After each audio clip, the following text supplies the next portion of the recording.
So you find yourselves in the village square of the village of Barovia, um, and you had just defeated the zombies that were infesting the well. It's kind of unclear how a bunch of zombies got down into the well. That's a bit of a mystery, but one that I'm afraid is probably not one that is going to be solved, certainly not anytime soon. Um, but you were about to report back to the burgomaster about what you had found and the steps you had taken to remediate the problem. And it is, let me give a time check here. About an hour left in the day. Again, the sun is not shining, or did not shine at any point today. It was all very overcast, and the light was diffused. Um, Never bright and sunny, not even for a second all day.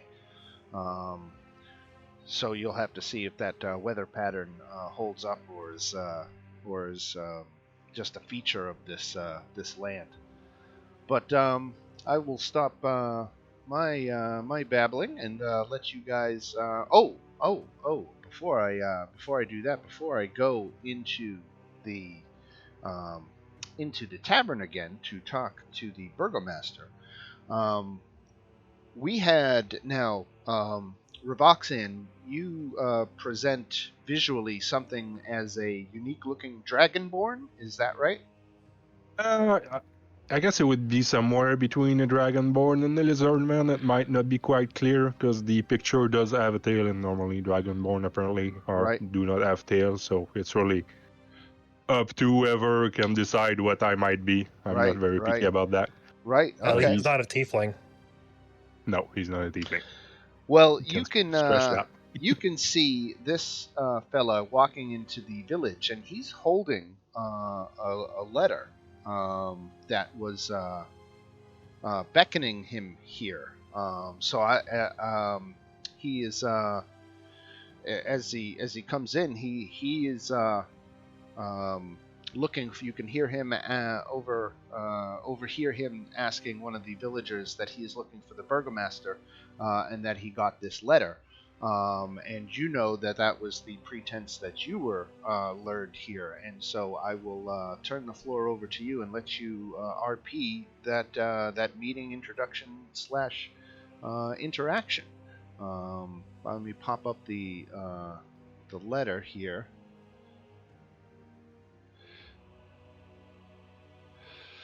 That is the letter that apparently this dragonborn type folk, he got the same letter you did.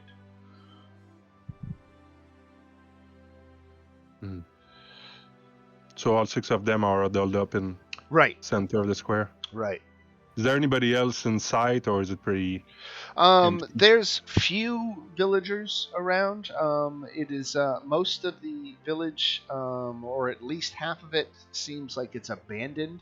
A lot of places are boarded up. The windows are all boarded over, and they, are dark, and don't look like anybody lives there. And there are a few people scurrying about. There is a woman selling pies in the square.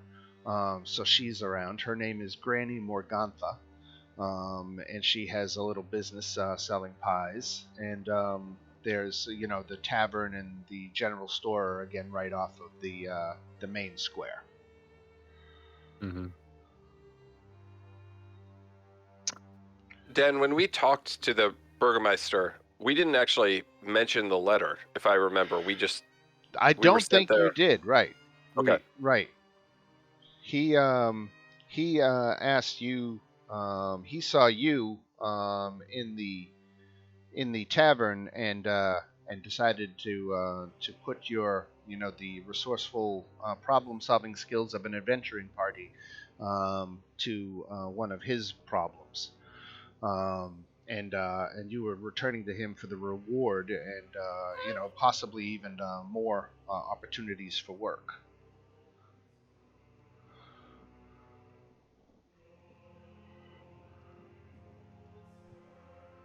So seeing this individual walk with this letter, I'll sort of point at him and say, you there. That letter looks familiar, very similar to one we were given. Are you seeking the letter writer? I would suppose so. It's this is Barovia, is that right? I kind of look around at all my companions and see if anyone wants to answer that question. Have we actually been told what town it is yet? I suppose there was something on the. You've talked to enough people incidentally that I think you know this is the village of Barovia. If there wasn't a sign, it's clear to you that it is. It was implied when we were at the tavern and we were talking to Right. the burgomaster. Right. We also received such a letter. I admit to having completely forgotten it, as we were overcome by many strange happenings. Who was that letter to? Who is your letter to? From, I mean. A certain the writing is a bit faded and blotched. Kolyan? Yes, you got Could it. it be? Yep. Kolyan Indirovich. Apologies, not used reading that common script much. If you scroll down, it actually has it just in text. Yeah. Normal writing, because Yeah. that letter is very poorly written. Right. And did we get the name of the burgomaster? Yeah, Kolyan Indirovich.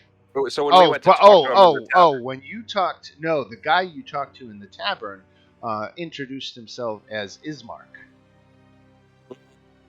Okay. Let me show you Ismark again.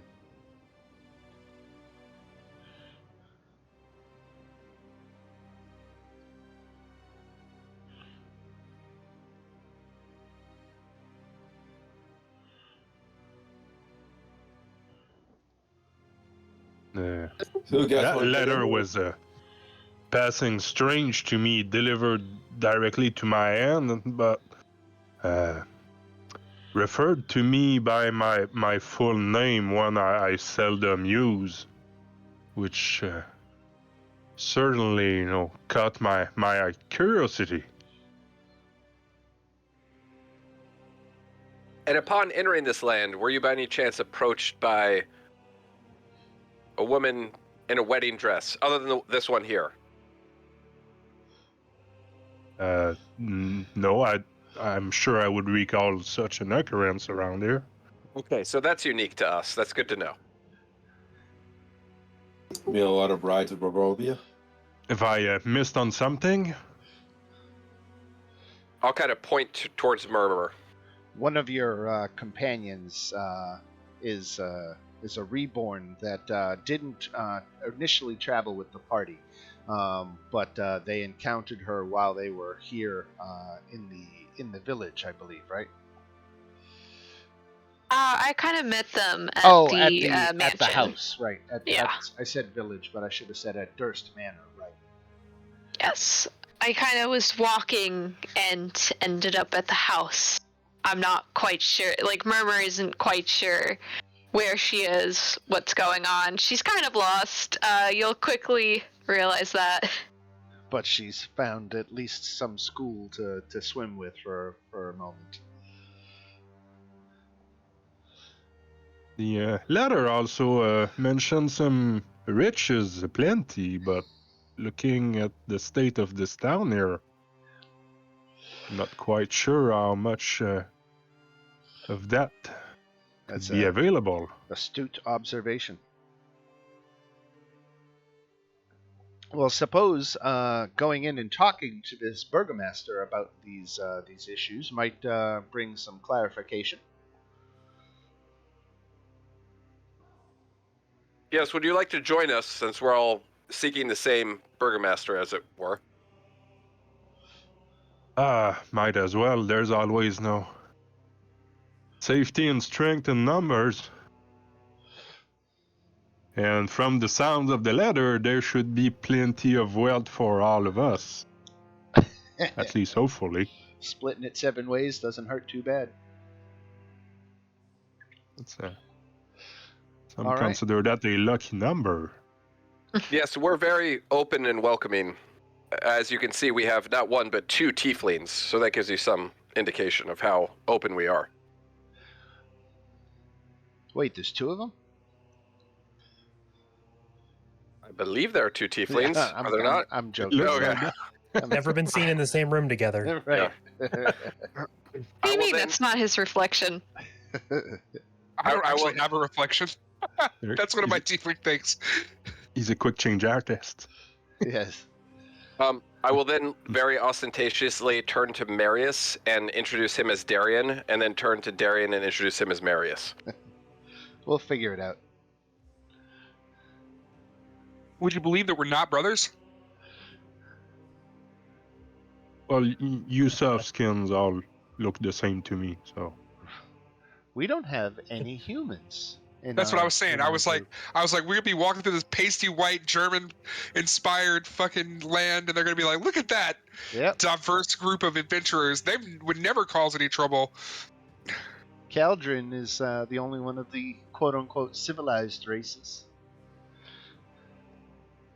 But elves are not very numerous in Barovia either.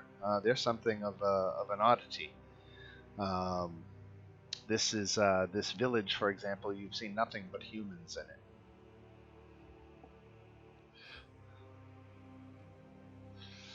I mean, technically, we don't technically know Murmur is reborn yet. She's just like completely veiled right now, but Right. she looks pretty human from what you can tell. At least What does she look like? The silhouette. You just like see a fully cloaked like woman in a wedding dress and a dark veil. You can't really see her face or any distinguishing features. Like she's really covered. You'd think she came from a wedding. Oh, okay, yeah, I see that. Gotcha. But yeah, she's average height, average kind of looking build. All right, so shall we talk to the burgomaster? Well, if he's the one behind the letters, I would be curious to know why Right? and how. How did he know to find us? In addition to the letter, there was this crest symbol on the letter too. I should show you that. So. 'Cause I don't know how the lot of you came to be in or be given that letter, but for myself, I was sitting in a tavern and someone walked in and straight directly to me as if I was the only one sitting in there, and then me the parchment and left.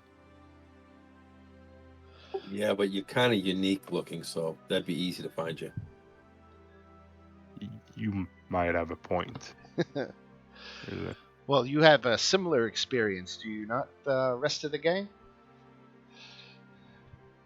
Yeah, you won't really stand out in this crowd. But I mean, you received the letter under similar circumstances, where someone came in and in a crowded room, walked straight up to you and gave it to you. I do wonder how many of these letters he's handing out. Right. Just how many Good people might have come before us. It's a timeshare scam, I think. We have to listen to a You presentation. have to listen to a presentation, right? All right.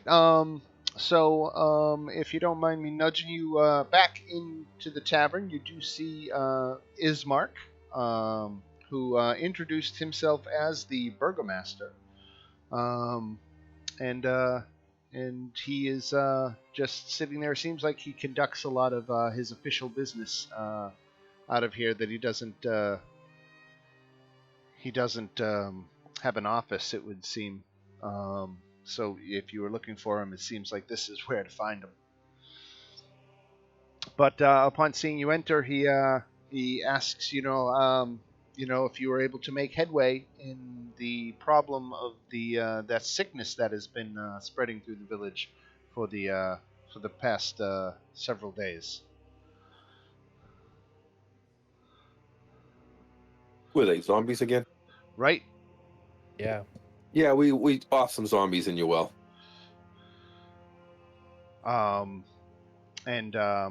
So for he thanks you for getting to the bottom of the mystery, at least of how people were getting sick. He doesn't suppose, or I'll say in character.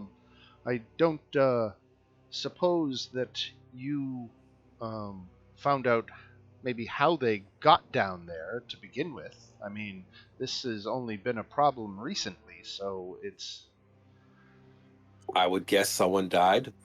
They threw the bodies. Maybe that was it. it's puzzling, but nevertheless, I was Do undead typically spring up in this land? he says it's not uncommon,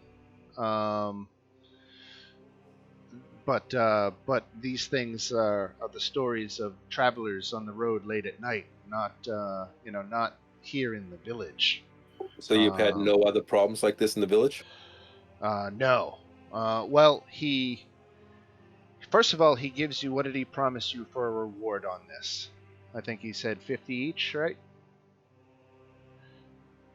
Yeah, I think that was right. All right, so you get your 50 gold each for solving that little mystery. But well, let me give you an opportunity now to ask about the letter. I know you wanted to ask him about that.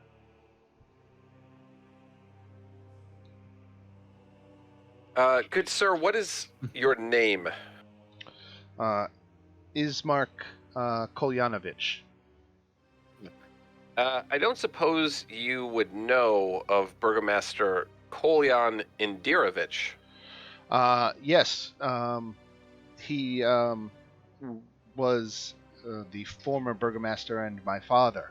He recently passed, and the mantle of burgomaster fell to me. Kolyanovich, the patronymic. I should have seen that one coming. How long ago? Very unfortunate. Our condolences. Oh yes, yeah. Sorry, we're very sorry. But how long ago did he die? 3 days. And did he stay dead? Yes. He apparently did not die of the sickness, lest he would have turned.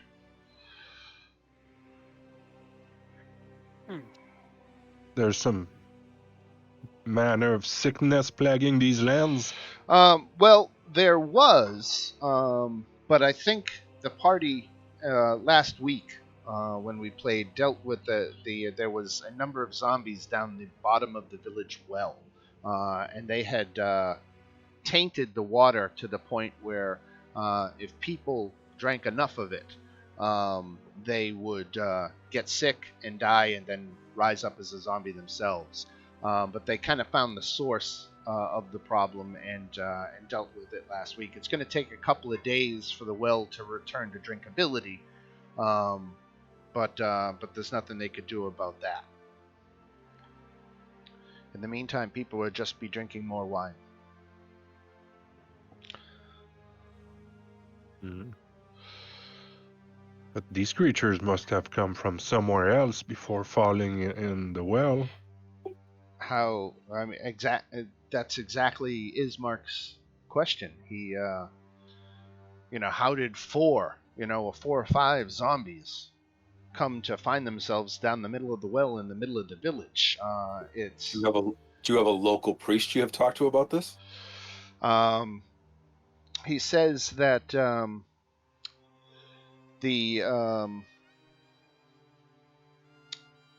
there is a church on the north side of town, but the church has generally been shunned. They don't have regular gatherings at the church. There hasn't been a funeral at the church in over a year.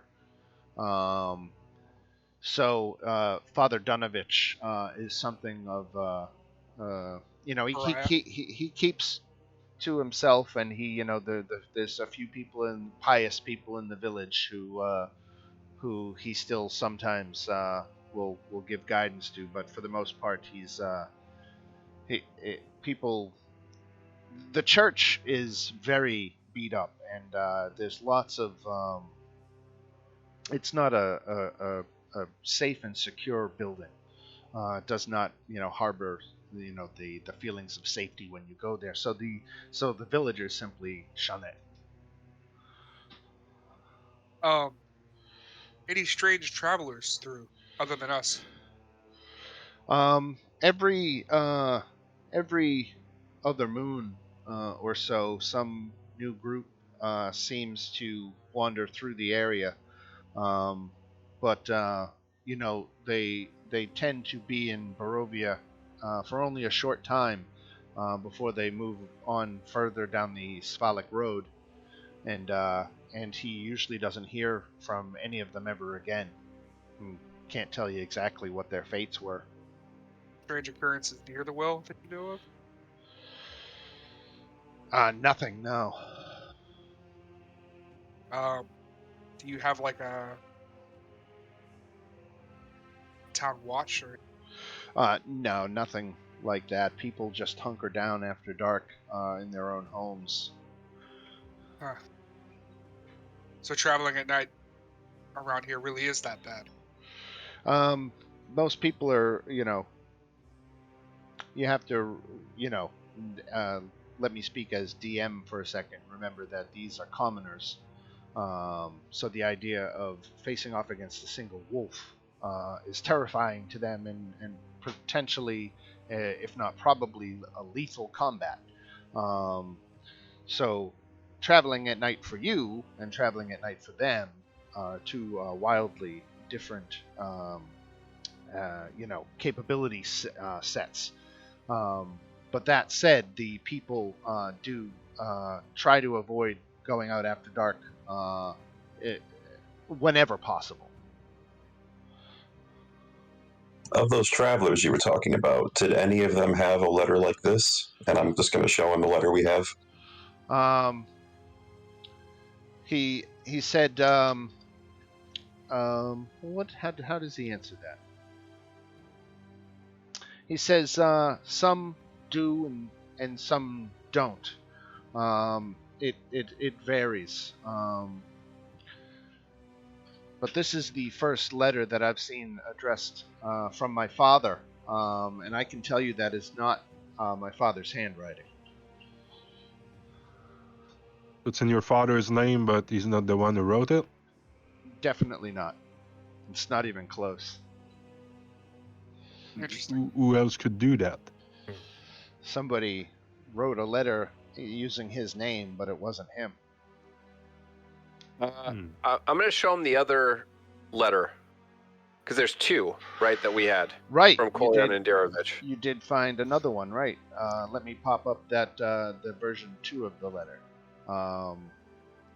where Kolyan seems to be warning people away from the damned land of Barovia, and telling them basically leave us for dead, because just turn around and go. Yeah, so I'll show him that, and I do note that the handwriting is different. And I'll say, what about this letter? Do you recognize this handwriting? That is his. That is a genuine letter. And is this part about his adopted daughter, Irina Kolyana, being bitten by a vampire? A vampire? He hushes you down and leans in close to talk more softly. And it's like, yes, that is what my father fears, but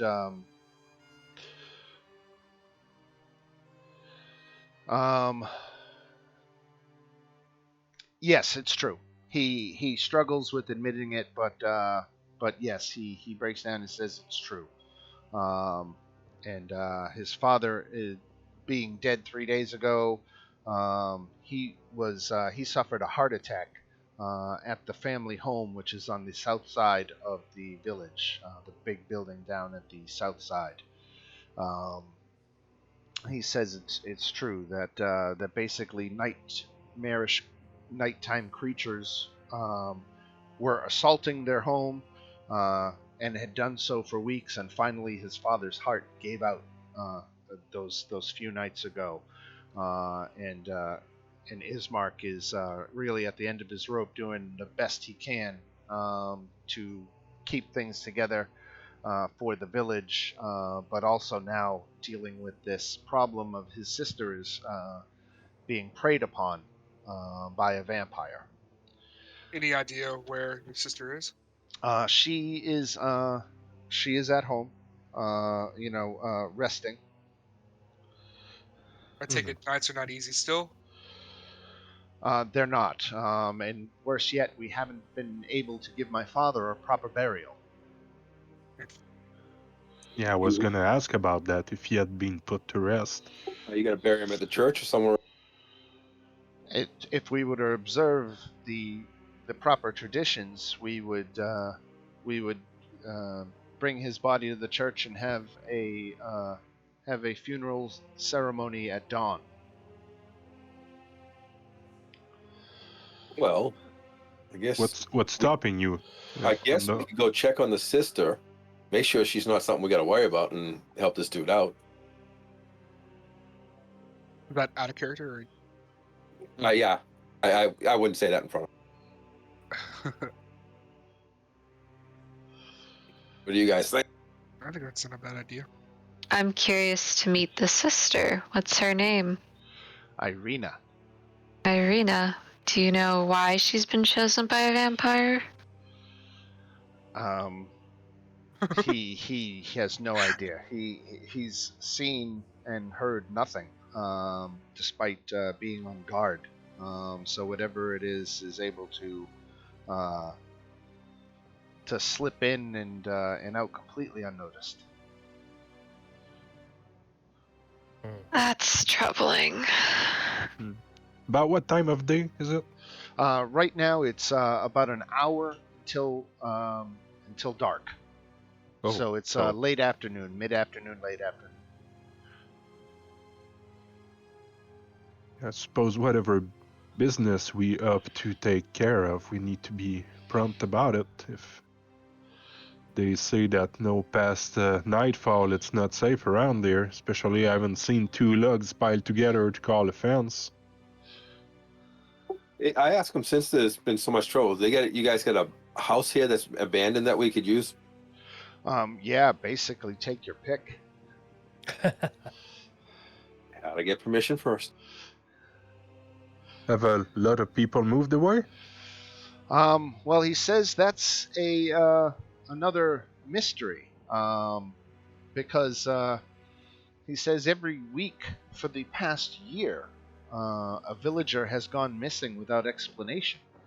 While my father was alive, the disappearances had plagued him, but now that he's gone, the problem of the missing villagers falls squarely into my lap. It was I was going to ask you to look into this problem as well. Many people believe that the disappearances are just the work of the devil Strahd, but something tells me the cause might be closer to home. The who? What is responsible for that? The devil Strahd is what many of the people think, and that is the apparent ruler of this land, that the people of this village refer to as the devil Strahd. Do you want to elaborate on why he's the devil Strahd? Rumor has it that he has lived for centuries beyond the age of any mortal man should, and that he is responsible for the darkness and misery that pervades everyday life here in Barovia. Bah! Everything has something negative to say about their leader. He right? could just be an elf and you didn't know it. And then another 36% of the Barovians actually think he's the shit and that he's absolutely fantastic for Barovia, and they want to support him. It's a big mess. Yeah, I wouldn't know why a ruler would torment his own people so. Because he can. No one can stop him, it would seem. Yes, and he's gonna rule over an empty hamlet? That's not very smart. How many Ye- villagers are He remain? Ismark explains a couple. He wants to explain a couple of things to you. He says, I realize it might not have set upon you yet, and I hate to be the bearer of such bad news, but unfortunately, you have to realize that you are trapped here in Barovia and cannot leave. None of us can. There's a misty border that surrounds the entire valley, and whenever someone walks into it, the best you can hope for is that they get turned around and end up walking back out the way they came. But at the worst case, they've heard horrible screams and then followed by deafening silences of some horror, unseen horror in the mist that takes you out. But Barovians believe that this curse on the land is directly attributable to Strahd and his evil and depredations. That the people are mixed. Some people think that perhaps maybe some god has put Strahd in a prison of his own making and doesn't allow him to leave, so as to limit the damage he can do, while others contend that it's actually an evil force which holds him here and feeds off of all the evil in the land. But regardless, that's a debate for scholars ultimately. The reality is we are trapped here, and none of us can hope to get out.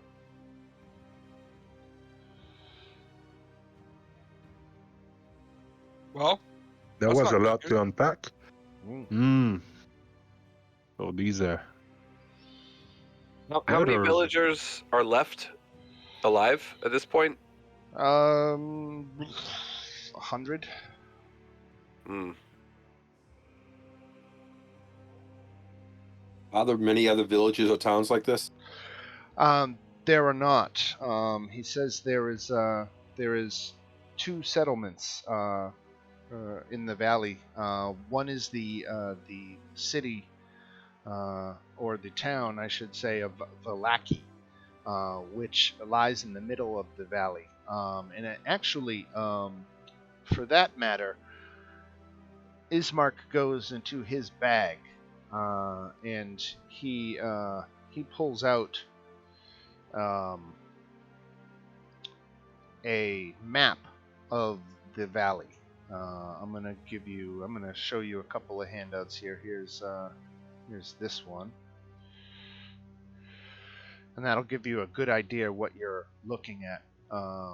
Here, if you take a moment to Oh, that's pretty cool. follow that link, yeah, it will show you and give you a better idea of the topography. You're talking about a mountainous valley. So we're all the way on the left side of the valley, and you can see there's a winding road that goes up through the mountains, and it goes to the town of Vallaki, which sits off the southern shore of Lake Zarovich. Finally, way out in the west on the old Slavik roads, there is a fortified settlement called Kresk. So you have that to tinker with to your heart's delight. There's a little word on travel times. I might as well show you this one. This is how long it takes to get, based on how fast you're moving to where you're going. He says, Vallaki is really where most of the people in Barovia live. It has a population of about 3,000. And Kresk, similarly, like Barovia, is probably 100 or 150 people at best. It's not a lot of people. So Vallaki is the closest thing they have to big civilization. But there will be more time to get into what Vallaki has in store for you when you arrive. This is just kind of meant to give you a little bit of the lay of the land. And what it's going to allow me to do is go to the overhead map here. I'll put us back out here for a second. And we can change the dynamic lighting on this. And we can basically turn this off and save it. There we go. Now the whole map is lit up for you, so you know what is what and where to go. So that's a little bit of welcome to the neighborhood, friendly guidance from Ismark. You're going to be stuck here for a while, so he just did everything he could to at least familiarize you with the lay of the land. But that being said, he says he does have, problems. He's got the missing villagers. There's his sister Irina, and those are probably the two biggest ones at this time. So the missing villagers, his sister Irina, and then let's not forget, I think there were some missing wine shipments that felt somewhat important, to some of us at least. Yes, yeah, there was. I mentioned that. Huh? I wasn't sure if I mentioned that. I missed that when I re-listened. But yes, there is some wine shortages. There was the village is overdue for its delivery. Oh, that's quite important considering the state of the well for the time being. Right. Well, I think they've first- got about 4 or 5 days worth left right now. But after another 4 or 5 days, they'll be out. Well, it's simply unacceptable. Right.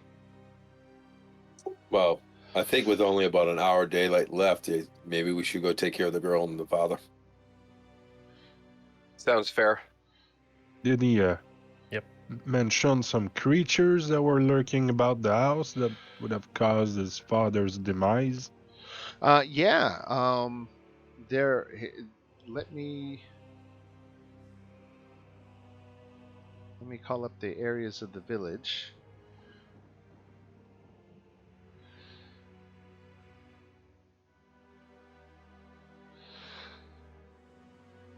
Maybe if there's an empty house not too far Yeah. from theirs, we could. There are. Ismark tells you that the house. He never gets a look at whatever's doing it, but the outside of the house is scarred with heavy claw markings, and great black marks that tell of fires that have assailed the mansion. But you could always go down in person and do your own investigation. You might be able to see something that Ismark didn't notice. I would be quite curious to find out what manner of creatures are laying siege on their home like that. Is there anyone else in the home besides Irina at this time? Servants? No, Any kind of guards? no, just Irina and their father's body. Gotta ask the question. She turns into that whatever one of those things are. Excuse me. What's the deal? What if Irina turns? Yep. He says, please don't let it come to that. I don't think she's lost, her battle yet. That's why it's imperative we protect her. And Dan, how much do our characters know about vampires? Anything at all, or like we have no idea what that even is? Well, I think you know what. There's the, like in our culture, there is general beliefs. I could tell you that common beliefs are that a vampire can't enter a residence without an invitation, that they are harmed by running water, or if you stake them through the heart. They are also sensitive to sunlight, and that it'll actually kill them. These are some of the common beliefs that people have about vampires, and so you have that knowledge.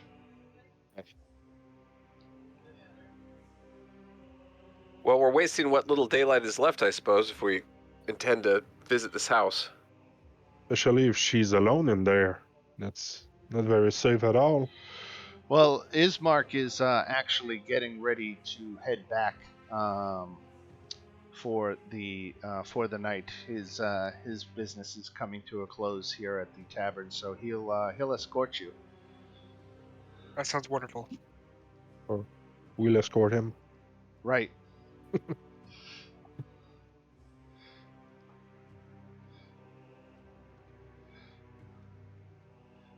Yeah, maybe we can find some suitable spots nearby and have a quick glimpse of what comes at night. Right. So a weary-looking mansion squats behind a rusting iron fence. The iron gates are twisted and torn. The right gate lies cast aside, while the left swings lazily in the wind. The stuttering squeal and clang of the gate repeats with mindless precision. Weeds choke the grounds and press the menace upon the house itself. Yet against the walls the growth has been tramped down to create a path all about the domain. Heavy claw markings have stripped the once beautiful finish of the walls. Great black marks tell of the fires that have assailed the mansion. Not a pane nor a shard of glass stands in any window. All the windows are barred with planks, and each one marked with stains of evil omen. Ismark goes up to the front door and opens it up and escorts you all inside. And the interior of the mansion is well furnished, yet the fixtures do show signs of great wear. Noticeable oddities are the boarded up windows and the presence of holy symbols in every room.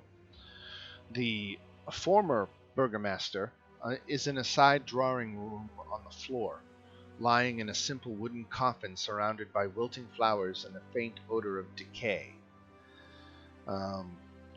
When down the stairs comes a striking young woman with auburn hair, Ismark introduces her as his sister Irina, and even from this distance, you can see the clear bite mark that is on her neck.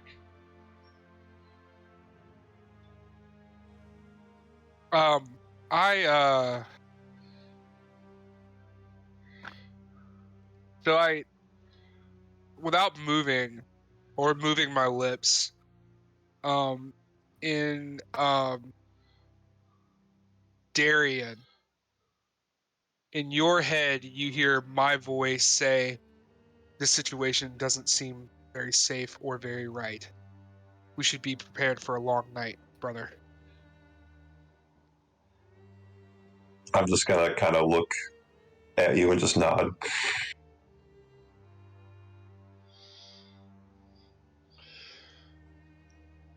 And I cast doubt on the validity of some of the stuff that we've heard over a couple of sentences, and raising my suspicion that there's more going on here than what meets the eye.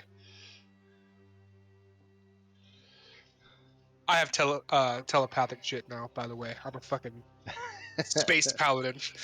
I do. I can, you can cast it. You can cast it as many times as you want to as many people per day. You can just only do it for a minute at a time. Telepathy. Yeah, I love it. I'll never have to say anything ever again out loud. Need like my own telepathic channel, Dan. Get on that. Right.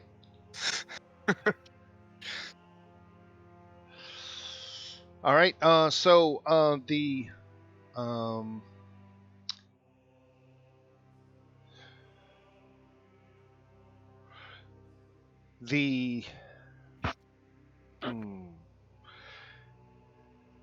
Ismark says that it's too late to begin the rituals now.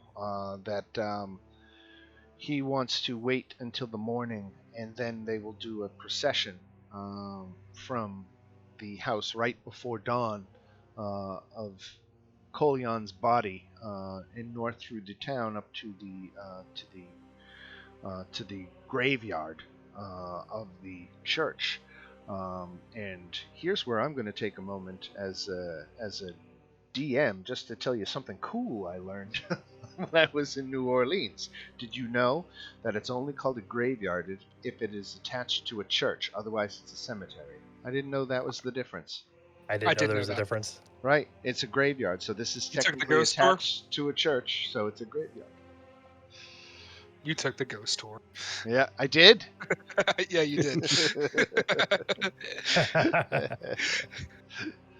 All right.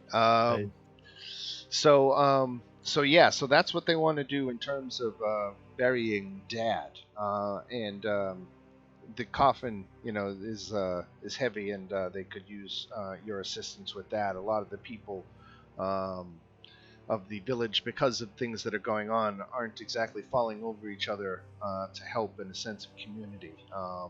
Most people believe that the burgomaster was cursed, and so they don't want to do anything and come near the house. Ismark and his sister can't carry it by themselves, so they're asking for your help in that, and that they would very much appreciate that assistance. No, gladly we'll lend a hand for sure. All right. Now, in the meantime, you guys, you're certainly welcome to stay here at the Burgomaster's place for as much of a haven as it is. Or you can go and start investigating these missing villagers. How much time to darken? An hour until dark. I suppose an hour wasted wouldn't be that bad, or wasting an hour wouldn't be out of the question. Otherwise, we could get an early start on rest and maybe a long night. Yeah, I don't see how much we could start to discover in less than an hour. Right. We likely would want to stay here if she is under threat of this foul being, right, to protect her. Ismark would thank you for that. He says it doesn't happen every night, but the nights that it has happened, it's been terrifying. What about some food? So let me somebody trained in perception. Why don't you give me a roll? Excellent. Okay, so Safina, you noticed when you were entering the house that the footprints looked like wolf paw prints and human footprints around the house.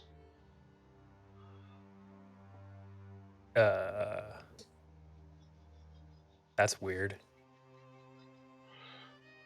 Around the outside, or is there footprints on the inside as well? No, just around the outside of the house. Okay. That seemed to be the attacking force. Yeah, I'll kind of just nod over to the rest of the party and kind of point to them. Let's go take a look.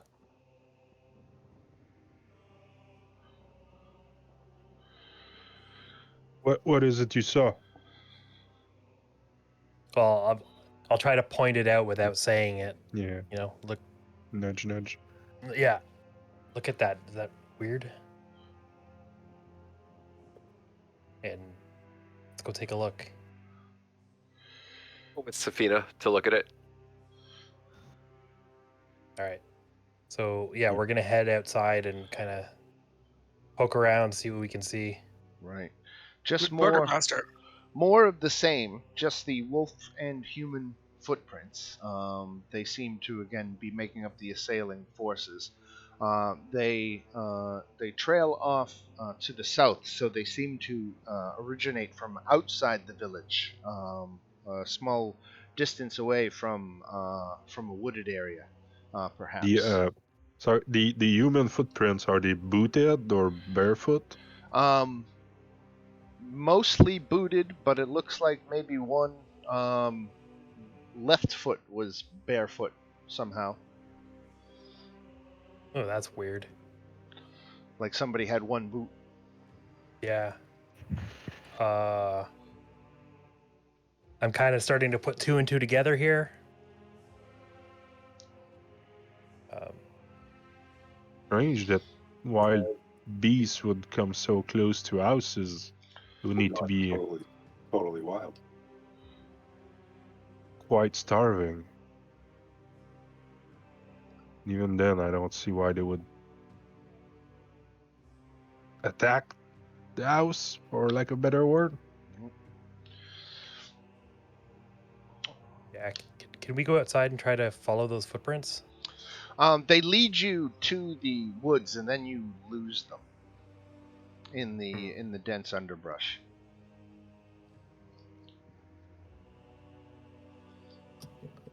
Well, Okay. perhaps at the very least we can think about setting up some sort of southward-facing defense from the house. Maybe from the.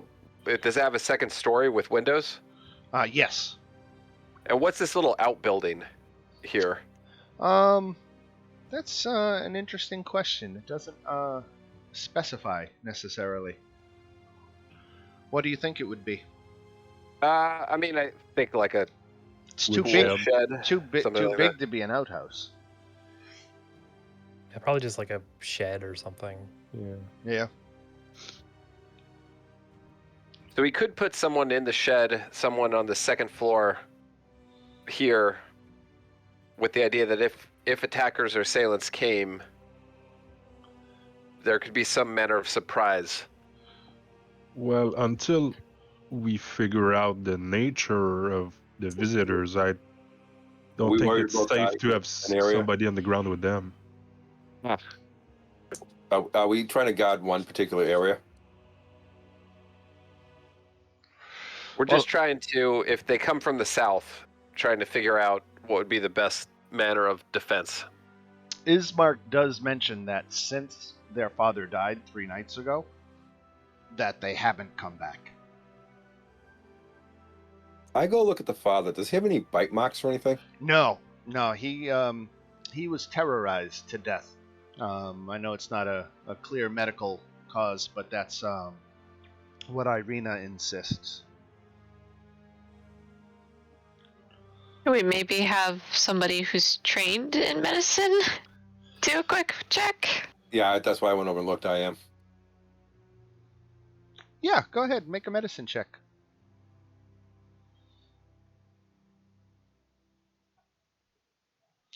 Oof.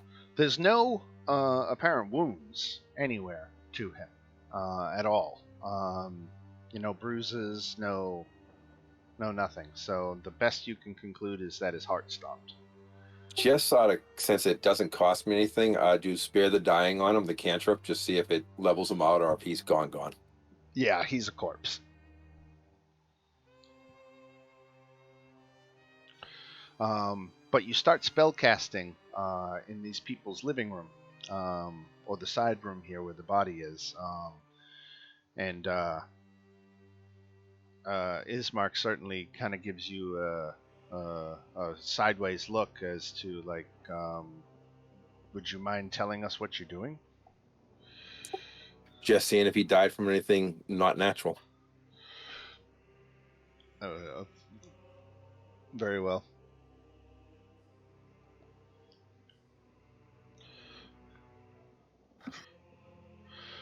So with all that said, you guys want to set up something that sounds like of a defensive perimeter, and get in a long rest, right? Yep. All right. Yes. So I'm gonna it's definitely not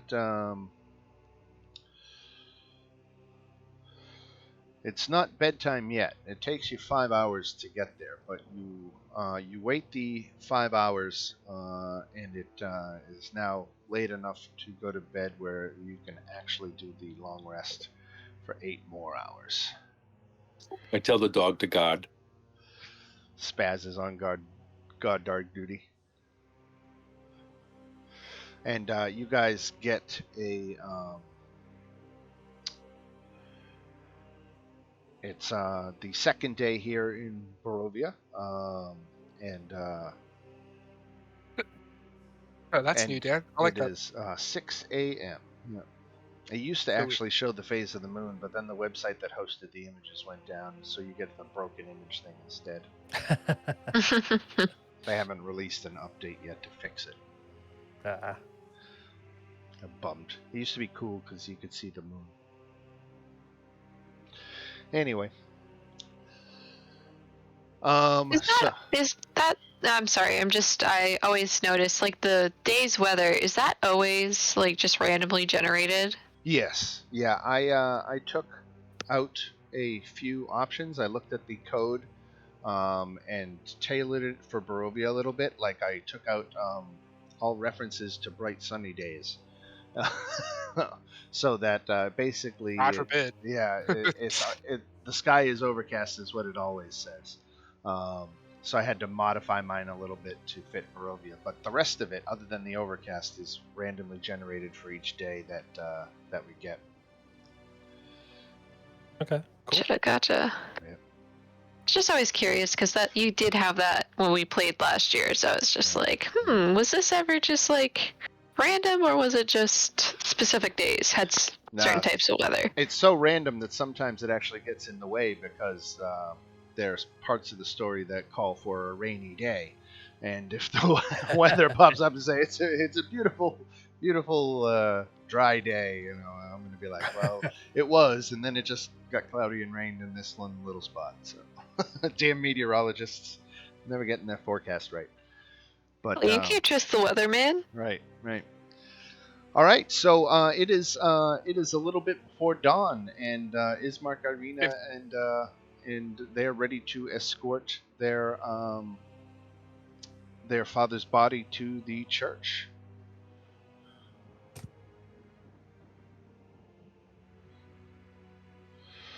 So without further ado, we'll start moving up the street. It's still very quiet, though there are signs of early life. And Granny Morgantha is not there yet. You mean he didn't give us breakfast before we lugged the casket? No. All right, so you make it back to the church. Now, atop a slight rise against the roots of the pillar stone that supports Castle Ravenloft stands a gray, sagging edifice of stone and wood. This church has obviously weathered the assaults of evil for centuries on end and is worn and weary. A bell tower rises toward the back, and flickering light shines through holes in the shingled roof. The rafters strain feebly against their load. The heavy wooden doors of the church are covered with claw marks and scarred by fire, similar to the outside of the mansion. But you bypassed the church for the time being and went straight into the graveyard. Apparently, requiring the assistance of the village priest is not required. But Ismark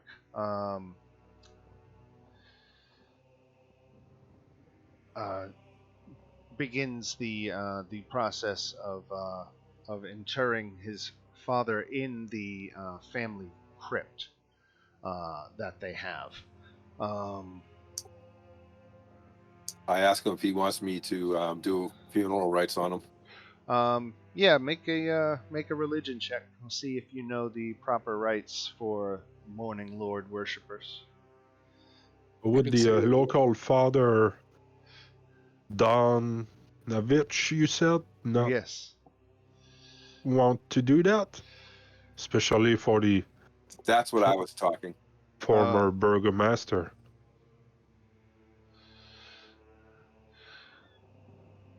Ooh. Yeah, spin a spell slot on that.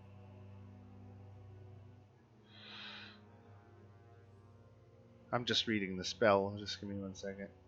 Funeral rites is towards the bottom. Right. Ismark says that's not necessary, but he says, Father Dunovich, many, people think he's kind of off his cracker a little bit, and Ismark was not going to bother with him. They were going to do the rites themselves for their own families. Their own family crypt. But you can notice that there are several fresh graves in the graveyard as Ismark opens the family vault and in goes Kolyan. His sister and he kind of shed a tear in a tender moment, and with that, they are done. And they are going to head back to the house. And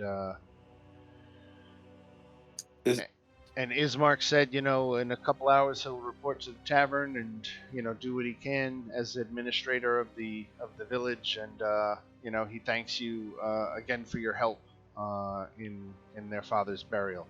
And that he takes it as a personal favor. So anything you need from the burgomaster, you just need to ask, and if he can provide it, he will. Before you go, Ismark, who is the last villager to disappear, or the first? And can you direct us to their home? The latest victim was Gregor Stanovich, an old man who lived alone. He was a devout follower of the Morning Lord, and was reported missing by a friend who expected to see him the following morning.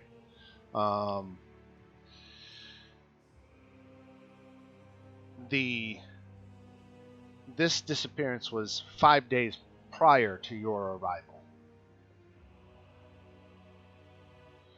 About what kind of frequency would people go missing? About one a week. Wow. And there's no clear link or ties between all those that vanish? Nothing that they've found, no. Has anybody ever been seen or found alive or otherwise? No. Just one day, person was there, and the next day they weren't. No signs of foul play. No signs of a body. Nothing. Oh, there's no particular area of the town they're all going missing from. There's no particular time. No.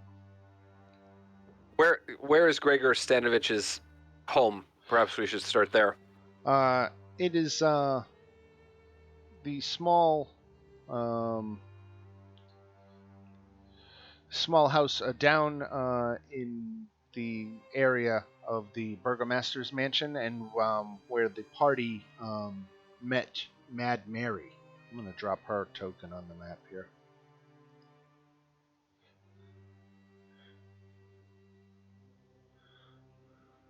And this is a question for the party, just to remember here. Like, Mad Mary, her daughter we're not counting among the missing because the feeling is she ran off, right?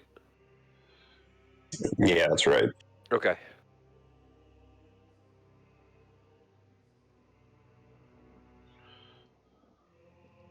Irina, before you go back to your home, how long have you suffered from this affliction, this visitation, and this most grievous wound? She says her memories are hazy, but it's been these past few weeks. The first encounter, she remembers nothing of, or any of the encounters. Really, are just blank spots in her memory.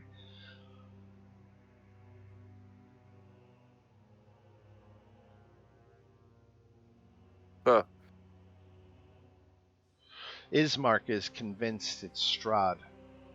Who else could it be? You know.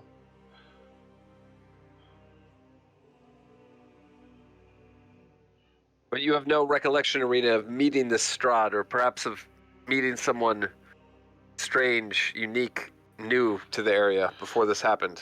She says she has like dream-like memories of the encounters, but they're fuzzy, and confusing, and she says that she's not even always herself in her dreams, that sometimes she's someone else, so they're very confusing. Who else are you in your dreams? She's been many different people.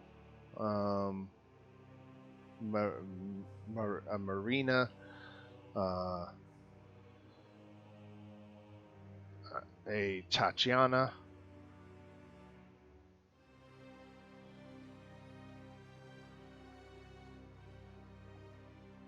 And these visitations, they haven't happened for 3 days, but prior to that, was it nightly, or was there some gap between them? There was a gap in between the visitations, enough for her to heal, it would seem. Mm-hmm.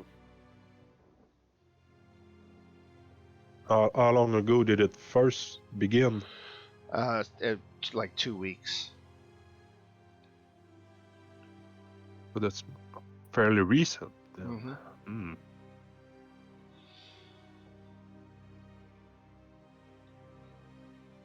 No signs of left behind by whoever it is. No, certainly no forced entry into the house that anyone could ever find.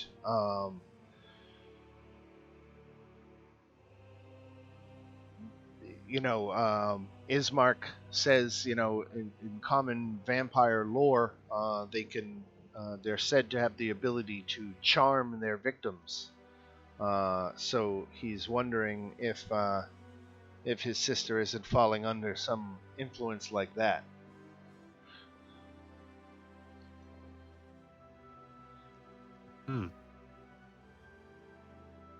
Suppose that could explain, just from some stories, they need to be invited in. So Right.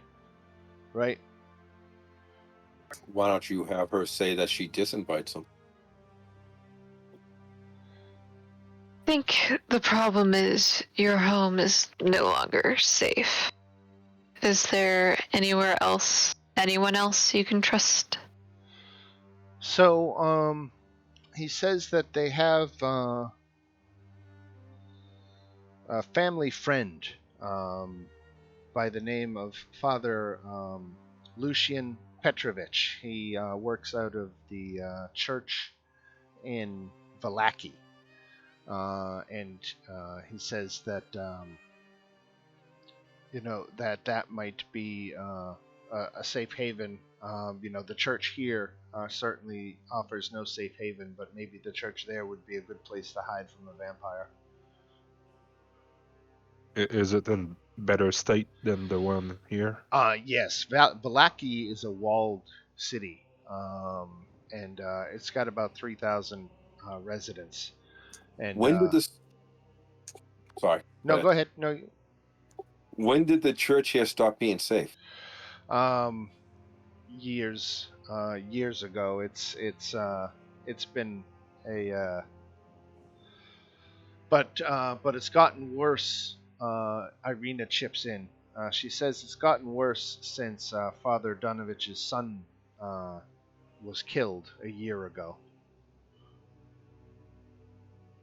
Oh, how did that happen? Well, there was a traveler, not unlike yourself, a wizard of great renown, apparently.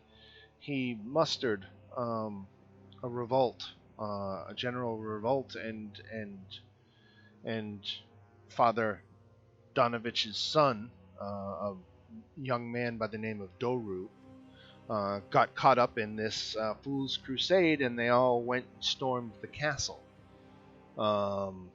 And none of them were ever seen or heard from again. The wizard, for his part, it's said, had some kind of grand battle over an area called the Sur Falls. That's Tser, Sur Falls.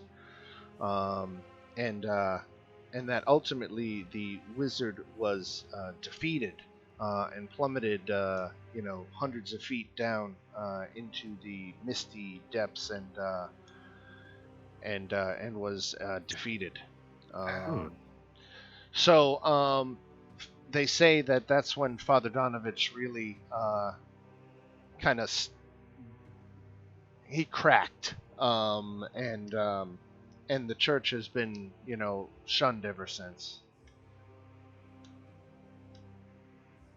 This Strahd you speak of, does he have any representatives, tax collectors, soldiers? How does he interact with you if he is your liege lord?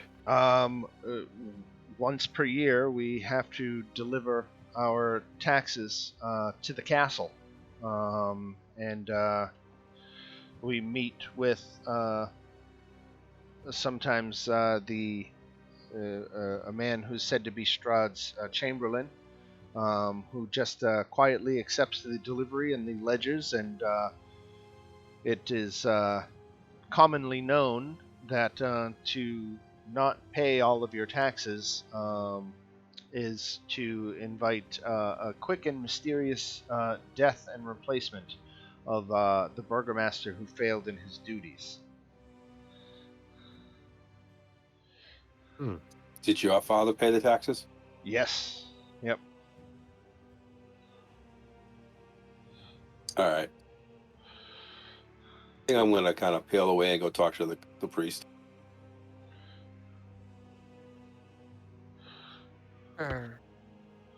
Yeah, let me move us onto the church building itself. I gotta drop your guys' tokens on the map.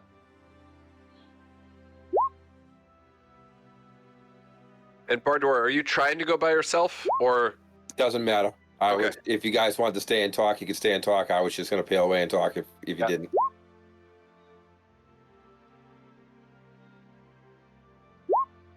All right, that should be everybody. The priest is in the building, right? Right.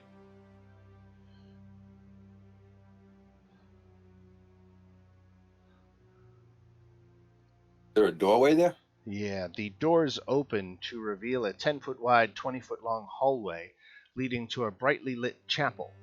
The hall is, a unlit chapel that reeks of mildew. 4 doors, 2 on each side of the hall, lead to adjacent chambers.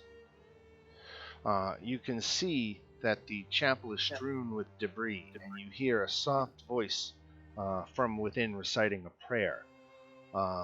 Suddenly, the prayer is blotted out by an inhuman scream that rises up from beneath the wooden floor. Father, I'm starving! You hear cried out from someone who's underneath the the floorboards here in the church.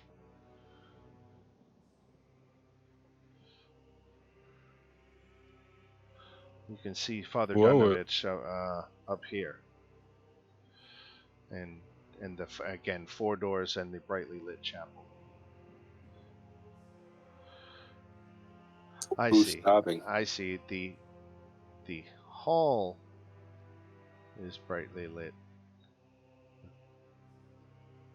I have to fix that. And that church certainly has seen better days for sure. Yeah. Not looking good.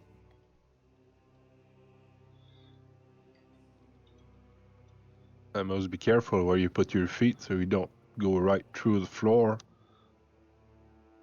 Can't do any worse than I did to myself in the madhouse. So Father Dunovich is there and is just kind of awkwardly smiling, trying to play off that you just heard someone screaming from underneath the church about them being starving. Father, who are you starving below the church? He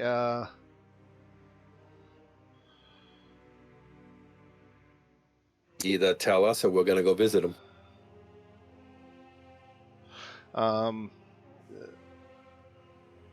He falls to his knees and says, "Please, please, don't hurt my son. I'll confess to everything if you just show mercy to my son." Your son that died over a year ago? He came back to me by a miracle of the morning, Lord. I've been praying for him to get well. If I have enough faith, the morning Lord will hear my prayer and fix him. And how long's this been?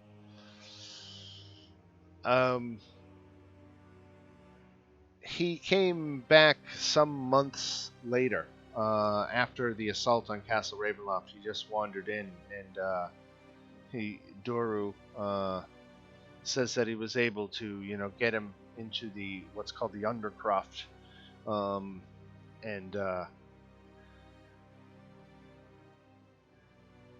that he's had to keep him down there for his own safety. So you're telling me your son's a vampire now? He just breaks down in tears and says he's praying, and he knows that his prayer will be answered if he remains faithful in this time. Wouldn't you rather put him out of his misery and save his soul instead of his body? He's all I have. I can't kill my own son. Yes, but wouldn't you rather his soul to rest? He just breaks down into a sobbing mess, just saying, "Please don't hurt my son."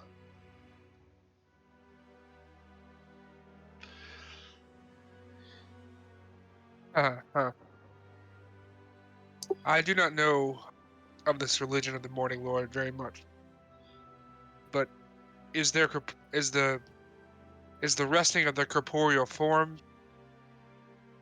aid in the purification of their spirit and allow them to pass on?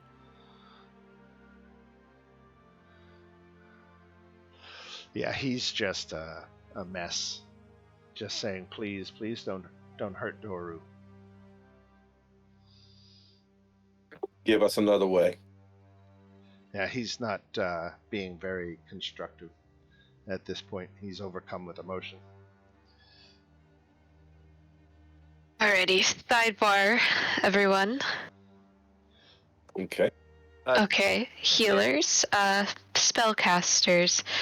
Do you have anything that cures diseases, issues, undead? I don't. I don't really have any options other than punching things, apparently. The only Well- thing I can do is kill it.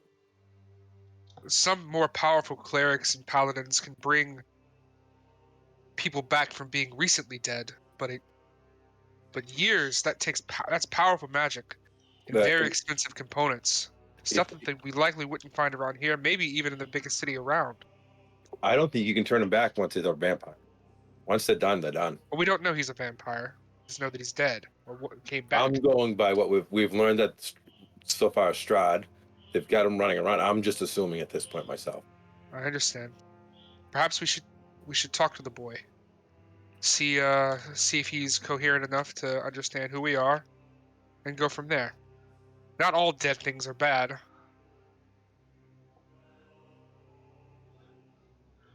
So there's a trap door here in this room, and time and neglect have punched holes in the ceiling of that moldy room, which contains a few broken roof shingles and puddles of water.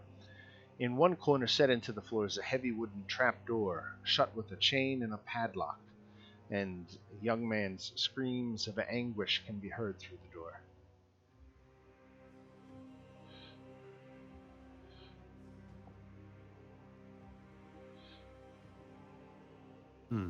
Well, that's no life. He sounds like an amazing conversationalist. I'll go down. No one else wants to go.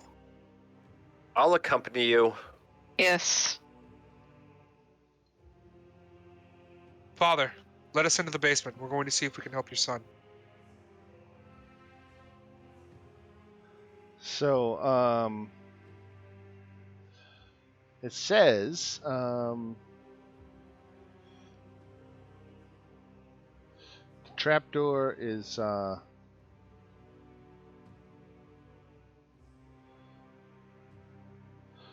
I don't know that this makes sense. I'm reading it here. It says, Father Dunovich lost the key to the iron padlock. So The trapdoor is swollen and stuck in its frame. It's going to need a DC 12 strength check to pull it open. okay, I'll do that then. But what do you do about the padlock? Aha, that's where I come in. Isn't that what kind of saying it's all rusted out and swollen and it's just going to crumble? All right, Just that's like- good enough.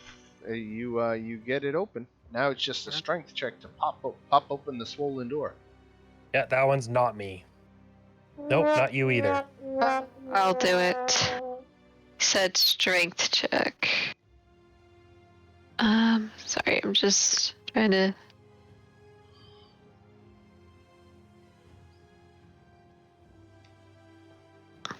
All right, that's good enough. And you pop the door.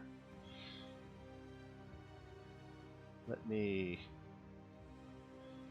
move some things around here.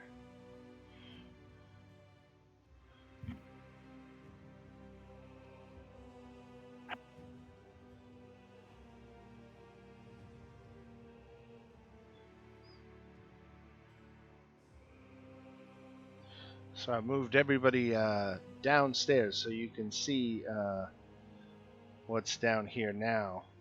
The church's undercroft has rough-hewn walls with a floor made of damp clay and earth. Rotten wooden pillars strain against the weight of the wooden ceiling.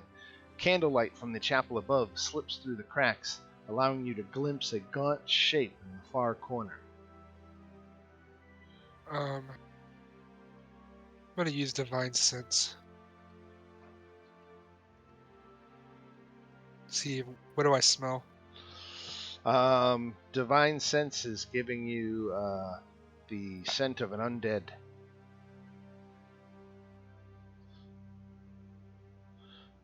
Okay.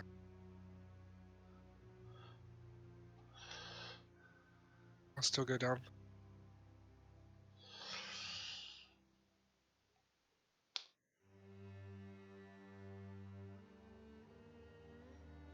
So he sees you kind of getting a little closer and is getting a little bit agitated. And he's hissing at you.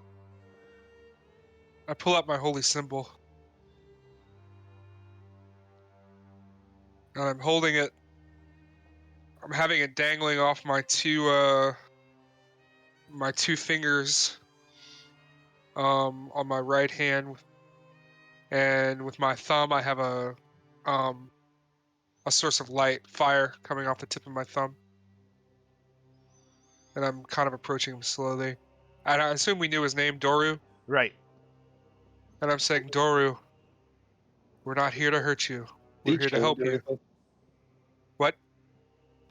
She's walking in. Is he chained or anything? No. Doru, we're not here to hurt you. We're here to help you. Then leave. I'm not going to do that, Doru. I can Tell us what- smell your blood. And I can smell your death. But that doesn't mean that I'm going to hurt you. Make an intimidation check. Sorry, wrong card. Intimidation.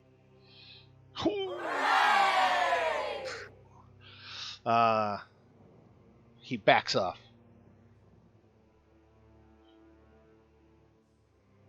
Doru, tell us what happened to you. Don't forget your blue card. What's it? Oh, yeah, that's right. Draw. Yeah.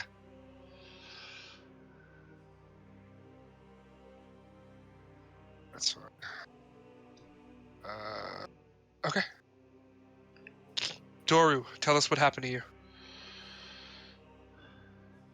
He says he remembers going up to the castle with the wizard, and then they were beset upon by a swarm of bats, and everyone scattered, and he got separated, and the next thing he knew, he woke up on the mountain pass outside of the village one night, and he doesn't remember how he got there. Do you know how much time had passed? He didn't. How long ago was that? How long have you been down here? About 9-10 months. So he was gone for effectively 6 months and then appeared back as a Right. vampire. Right. I'll whisper to whoever's near me. Actually, I'll kind of go up next to the tiefling. Wait, which tiefling is talking to him? I'm sorry. Marius. Marius. And I'll sort of whisper in Marius, that timeline coincides with the disappearances, if I'm not mistaken. Precisely correct. Doru, have you been getting out of here? No. My father is kept me trapped down here. What have you been eating? He looks away from you. Doru, on the life of your father and yourself, what have you been eating? And he just says, blood. Whose blood? Whatever I can get. Rats or people? People. And Is there some secret way out of here that I look at Darian. Bringing you the people. His father. I look at Darian and I say with my mind, I say, go upstairs and detain the priest. All right, and then with that, I'm just going to start making my way to the staircase. All right.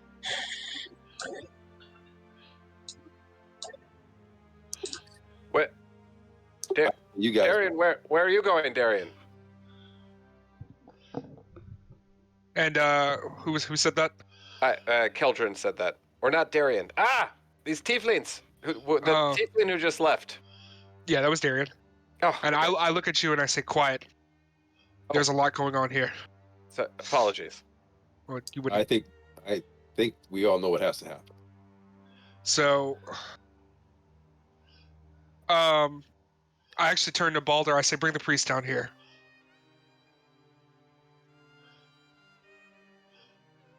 You want the father down here? Now, Darian, you see that he's just on his knees and praying for a miracle. All right, Father, on your feet. You're coming with me. And I'm just going to try to lift him up. Yeah, he doesn't. He doesn't listen to you. He ignores you. All right, then I'm going to drag him up if I can. You can. You certainly can. You'll grapple and drag him. And the whole time, he's just got his hands clasped together and keeps muttering a prayer.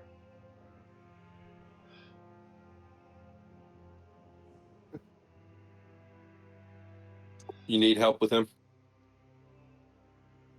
It seems like I have him in hand. And then I'll just start dragging him back towards the basement. All right.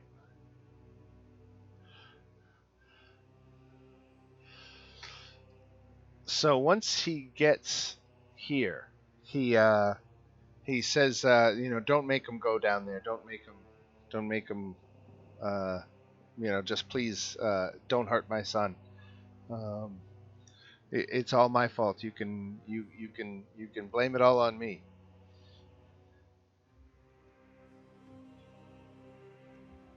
All your fault for what exactly? All the disappearances. Classic. Are you telling me that you've been feeding him people? Yes, that is precisely what he is telling me. And when you bury the people, do the graves get disturbed later? No. Are you up there too, Bardor? You came upstairs? Yeah, I moved over. I was just waiting for the All lift right, up. you got it. So I reached out to one of mine with Doru. I say, Doru, have you been hunting people? No. He's been eating unconscious or dead people that his father has been pushing through the door. About the door once that's a been- week. God. Jeez. Well, in fact, I don't even know if his father needs to see this. The man justice must be withheld. We can't continue to let this creature live. And apparently we showed up just in time. There might have been somebody else If he gone was starving, missing. Hey, you guys, do we want to take the priest alive, or do we want to knock him out and turn him into the town? we're going to have to take the priest alive. Don't have to. We do. It can be weird. It's gonna look weird if we just murdered the priest. Yeah. It would. So. Vampire. I will do what I have to. A priest who's a multiple murderer, I'll add. Yeah, Really I'll, a serial killer. I'd have no problem offering him. Yeah, I don't want to off him. Justice Well- has to be maintained, but this monster has no right to justice. And I step forward and draw my sword. All right, let's roll for initiative. Here we go. If that's okay with everybody, I'm sorry, I didn't mean to take over that. I feel like it was It's awesome. okay. Super cool. If only I could remember your character's name, everything would be perfect. Marius. I'm gonna work on that. I need like flashcards. Yeah, I'm gonna make a. Oh. I don't know if I'm gonna make like a new token or something where I'm just like a little bit like a whiter skin or something. I don't know. You I just was need to actually put on like Comic Sans text, not Darius, over your character token. Amazing. I was actually thinking my backup character is gonna be named Darius. That's funny. How do I close this card thing? Oh, I can't- how does that? There it goes. Is this a surprise round? Will he be expecting the? Yeah, no, he was ready. He was in a Okay. defensive, like, cat with his haunches up posture. Yep. 1, 2, 3, 4, 5, 6. Who are we missing? Bardor? Yep, okay. I rolled. Yeah, he's there. Yeah, but not on the turn order. Is it because he went upstairs? Bardor had 15. All right, I think that's everybody. We'll go into now. Donovich is the first to act, who lunges himself at the door. So he's trying to fully rush past you. So that's going to be a contested strength check for. Let's see. All right, for Bardor, a contested strength check. Did it go downstairs or upstairs? This is upstairs. All right, so Donovich tries to push his way through you get to the trapdoor, but you repel him. And other than just trying to shove past you, he's not going to take any action. We'll go to Ravaxan. As I notice, oh crap, what's the name? Marius. Maris, draw his sword. I'm gonna just knock an arrow and take a step or two closer and keep the arrow trained on Doru, but not shoot him right now because he's not done anything quite yet. But basically a ready action to shoot if he does anything untoward to Marius. You got it. All right, Bardor, what do you want to do up here? Do you want to join your friends downstairs or stay with priest control upstairs? Well, I don't like having a guy that just try to bum rush me, go by me, and leave him at my back. So I'm going to punch him in the face and try to knock him out. All right.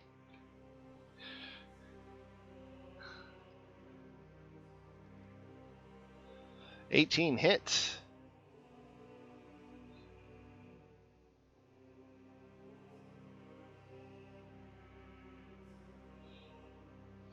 Let's get that damage.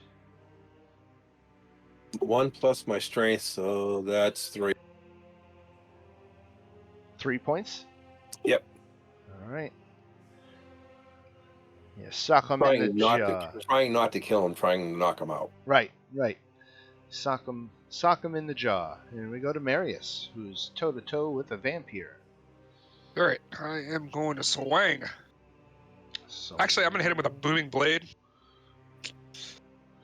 Let's see how to do that. So it is brandish a weapon, use spellcasting. You make a melee hit against it with one creature. Somebody make a melee attack and imbue him with booming energy.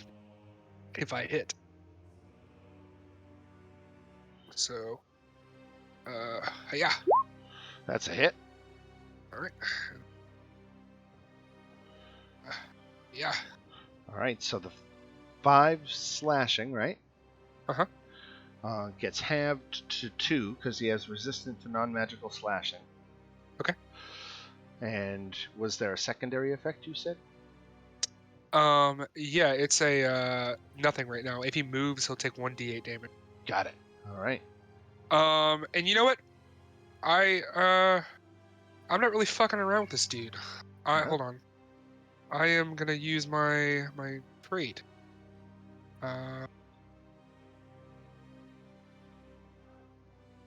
So Searing Smite.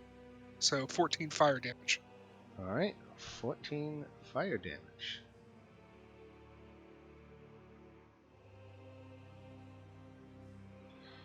All right. Murmur. Let's see, can I even... Yeah, I can get there. Okay. Going to move here and calmly look at him and say, you didn't deserve this fate, but I don't think you can forgive yourself if you realized what you've become. And where are my weapons? Sorry. Trying to do this from roll 20. And what you've all become familiar with is our hand axe, but this is different on roll 20. I'm sorry. I'm trying to figure out how I roll it to attack. You. Oh, there we go. Okay. Yeah. It feels so weird. That was damage. You know what? I'm gonna pull out my roll 20 sheet. I'm sorry. I was trying to do D&D Beyond. You gotta get. Do you have D&D Beyond? Yeah, I have D&D Beyond. I have the plugin, which is.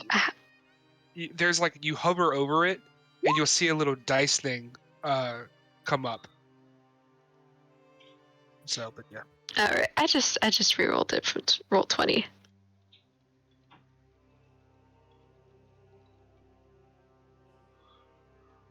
So I'm assuming 24 hits. Oh, yeah. And it's the same damage, amazingly. Look at that. All right. Again, non-magical damage, so I'm going to make that 3. And we'll go to Caldron. Okay, I'm going to striding over there, cast Shadow Blade. Actually, just real quick question. This area is in low or dim light? Yes. Okay. Yep, then that's what I'm going to do. So that's with the bonus action. And then I'm curious to see how this works on D&D Beyond. Yeah, unfortunately, it doesn't allow me to attack with that weapon from my character sheet. So this is an attack roll with a rapier, and then if I hit, I'll roll the damage differently. Got it. Okay. Oh, and I get advantage because it's in dim light Okay. because of the spell. Ooh. Oof. That's But you don't That's get the awesome. card because the only one that counts is the higher one. So. okay. Well, I guess I don't need to worry about rolling damage. So there we go. Right. That was my turn. All right. Unfortunate, but we move to Safina. Okay. My first thing, I'm gonna use a bonus action to steady my aim, Okay. which gives me advantage, Nice. and I'll fire off the short bow. Nice hit for 7 piercing. And with advantage, I'll add some sneak damage to that. Okay, Nice. so it's a total of 17 piercing damage, which gets halved to 8. Yep. All right. Now Doru's turn. So the first thing that happens for him is he regenerates 10 hit points. And Man, that's a Then lot. He he took fire damage. Does that matter? Or it's radiant damage. Smite is a radiant. What? Well, it's fire damage technically. I had Searing Smite him. That's fire damage, though, right? Yeah, well, regular smite him next time. Fucking play with me. All right. So he is going to. He's smart enough to recognize someone in heavy armor is going to be harder to hit.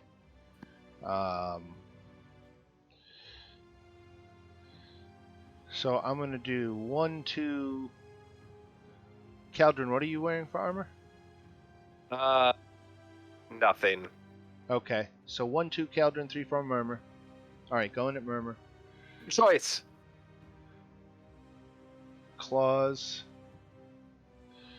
does a 9 hit. No. Do with advantage. Okay. We change the things here. All right. So here comes another claw attack. 18. That one hits. Yes. And rather than do the damage, Doru is going to grapple you. Great.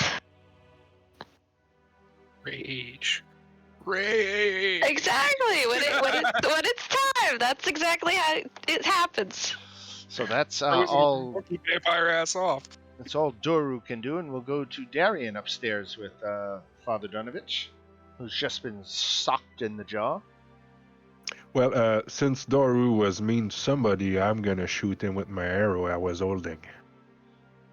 Oh, right, you were holding an action, right? Very good. Do that Yeah. up, right? Now I hurt somebody's feelings, so. Oh, nice hit. For 5 damage. All right. All right, Darian. All right, quick question because I can't see anything going on down there. Right.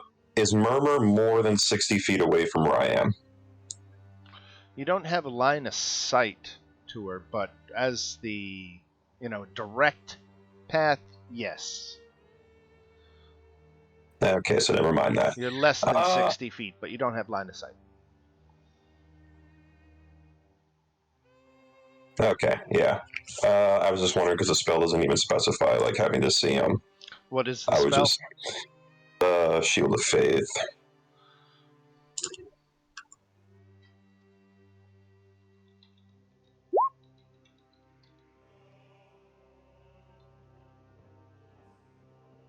Do you need line of sight to cast spells on someone? A spell does not need line of sight unless it says so. All spells require an unobstructed path from caster to target.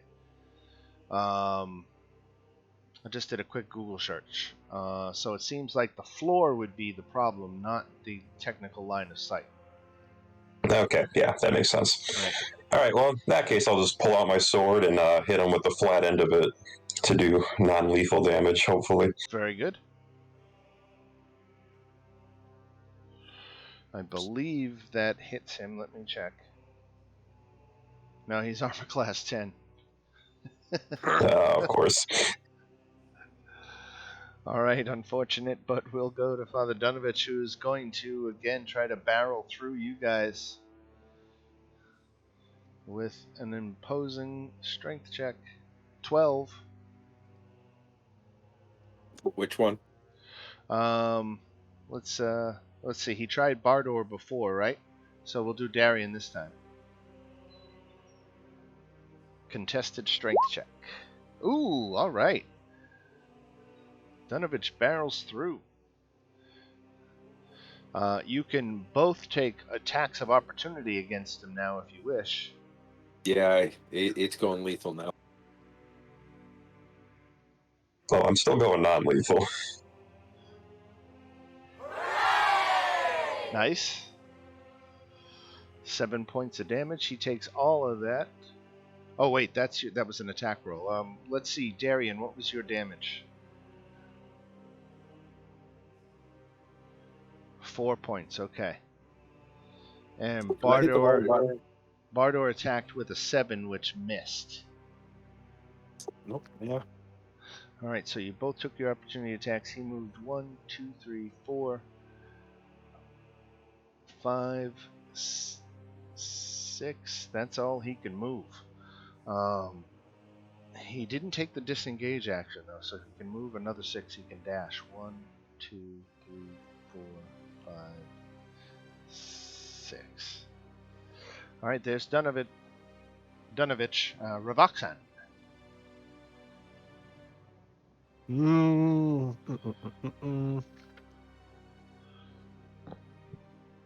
think I'm gonna take a step back away from Danovich because he got that weird look in his eyes now.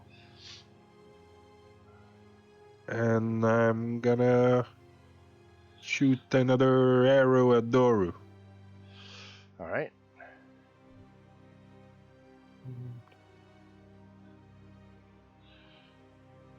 Ah, that misses. Oh, curses. All right, Bardor. Time to stop moving down. 5 feet. Then that gets you right there. That's 10. So you've got however much movement left. That's 10. I've got 10 feet left. That's not far. What's Do the? they have a movement of 20? What's? Oh, I'm gonna launch something once I just want to get out the stairs. What are the squares here? They're 5 foot. Yeah, we're playing with variant encumbrance rules, and it's really easy to get yourself 10 feet knocked off of your movement speed. Oh yeah, I got my backpack on right now too. That's why I got as close as I could before before fighting. Seeing the vampires going, I'm gonna launch a spell.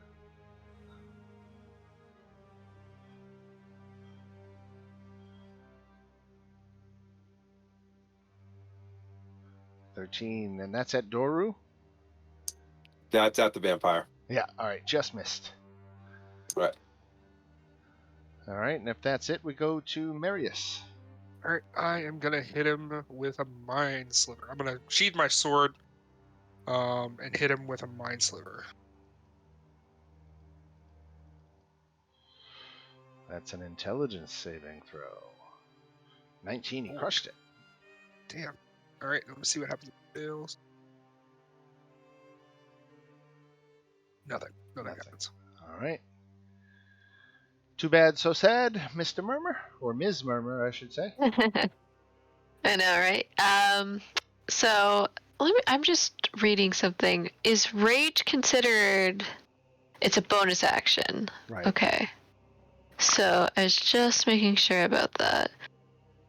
So I would like to, as a bonus action, go into a rage.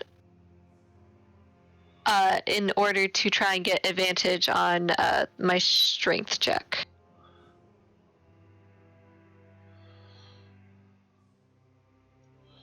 So it's a strength saving throw, correct? To break the grapple, Yeah. it is an athletics or an acrobatics check, DC 13. Alright. There you go. You didn't even need the. Okay. So I'm just gonna read one last thing because I just got this. Okay, so since I am now in a rage, I specifically chose ancestral, the path of the ancestors, and so as I go into this rage, ghostly figures of the victims start to take form around me All and right. surround him. That's fucking metal as shit. Holy crap.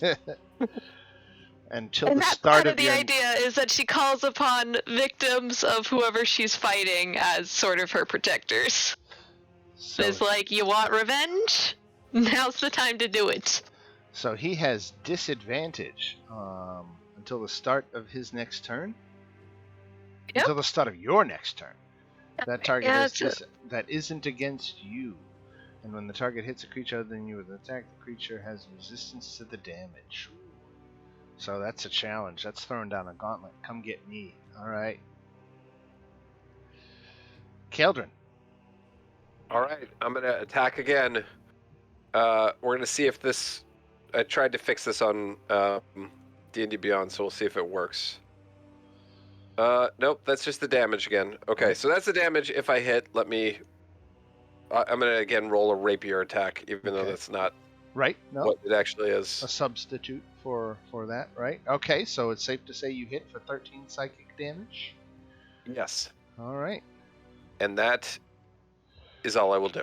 That is nice. So that was the Shadow Blade cutting into the vampire for a nice bit of damage. And Safina in the middle of the room. Safina is going to not move and steady herself again Alright. and let another short bow shot go. 2 points of damage plus sneak attack. So And we'll 14 becomes 7. Yep. Alright. Doru doesn't have anybody grappled anymore. That's bummer. Alright, so kill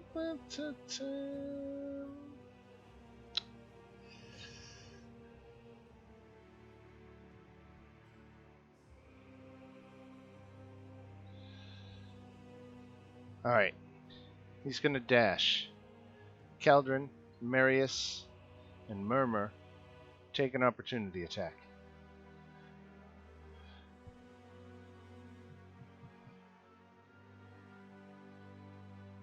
This 13 hit? It does not. Unbelievable. Okay.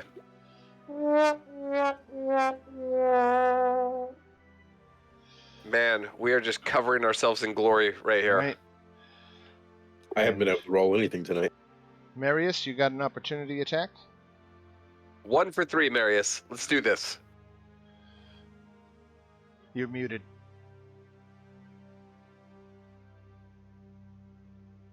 Or maybe he's not there. Uh-oh.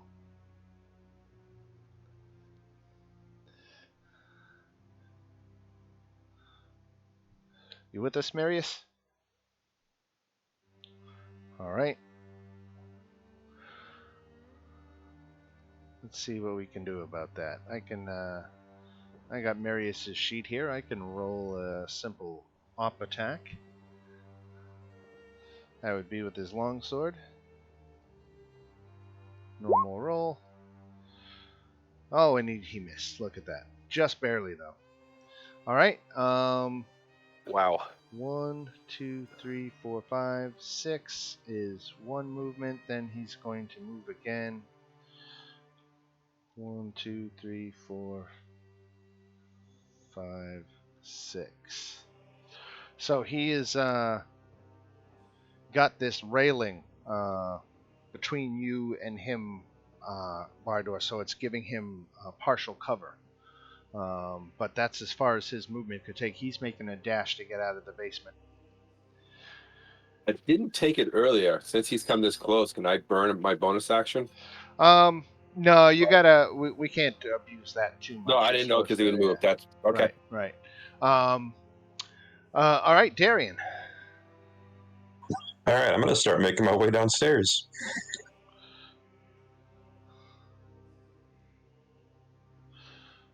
You've got company on the stairs. All right, seeing that, I'm just going to draw my sword and run straight at him and take a swing.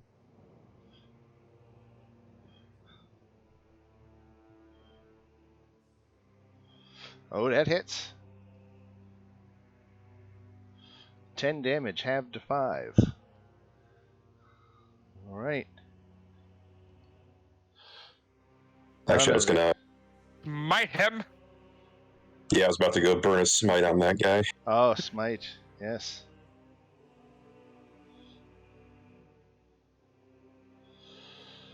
Burn away.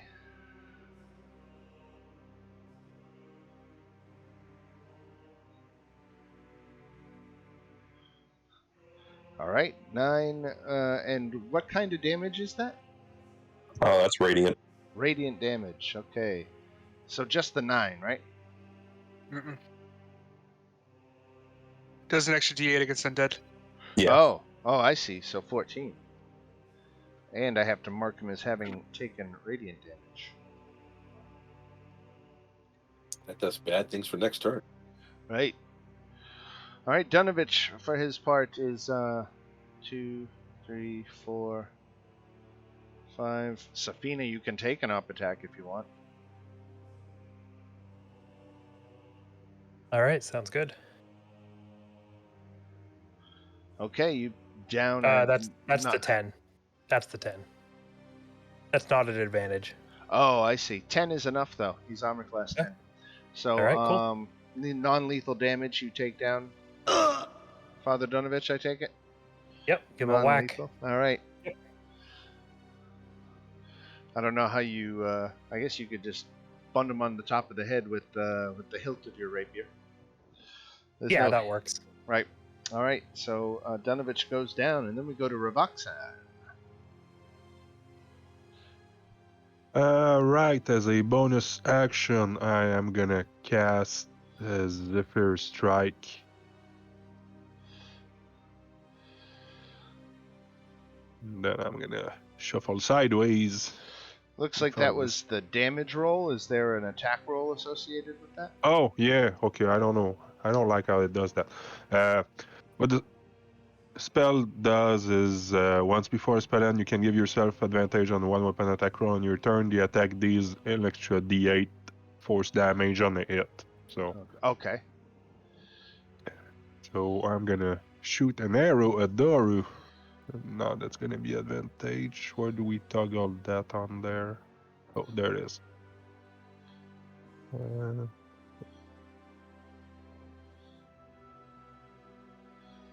All right. Oh, just missed. Just misses. Just missed. Okay. All right. But the spell is still active, so next turn maybe. Very good. Bardor.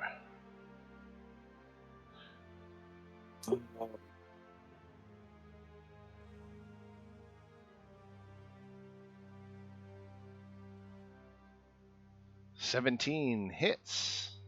Even with this little bit of cover, you're attacking him through the railing. It gives him a +2 to his AC, but you did that. 4 bludgeoning damage. It gets halved to 2. Nope. Magic. Magic. Okay. Is there a +0 on that? The 4. And bonus action. It's a weird damage calculator. I have a plus on it because of a spell. Gotcha. And I'm going to bonus action, and I'm going to... Can I reach... Which tiefling's on the stairs? Darian. Can I bonus action and just tap his.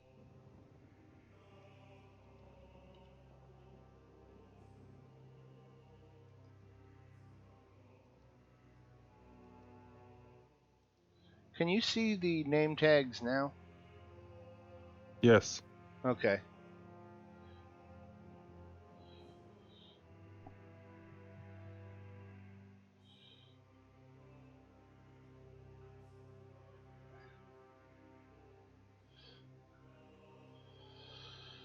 All right. So what was that? I was fixing the tokens. Yeah, that's fine. Is the tiefling close to me that I can just tap his weapon real quick? Yeah, I'd say he's close enough for that. Oops. I just cast magic weapon on his weapon. Is that a concentration spell? Let me check.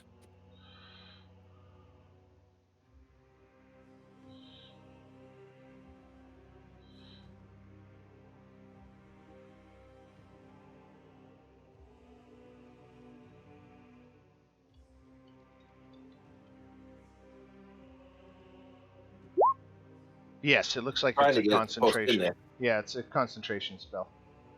Okay. All right, so I'll just mark you as concentrating on that. And now Darian has what, a +1 to his damage?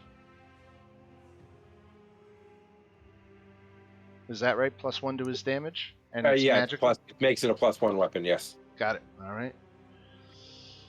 All right, Marius. You got a 10 foot. You know what? I'm not gonna. I am going to chromatic orb him. I have line of sight, right? And it is going to be. Let's just do fire damage.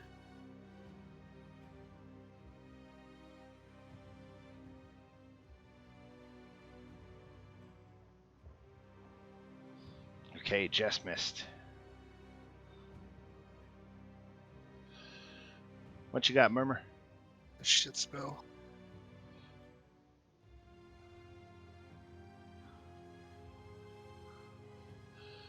Doru just took off across the basement away from you.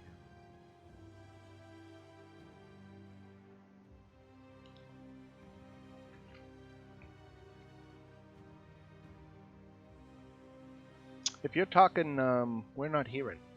I am sorry. Oh, there you go. So I was trying to ask, is he here? Because I can't really see because of the shadows. Oh, the way the. I see. Yeah, so yeah. if you don't mind, I'm just gonna step down to get a. Okay, so he is there. Okay, Right. I'm just trying to get a sense of can I get all the way over there? That'll just be outside my range. So let me see what 30 feet is. Hold on. Okay, I can get there. I'm gonna put away the hand axe and I'm gonna take out. Can a whip reach that distance? I believe whip has a reach of 10 feet, so yeah. Awesome. That's what I'm gonna pull out. All right. My bag. Whip it. Whip it. 3 damage. When a vampire comes along, you must whip it. Keldrin.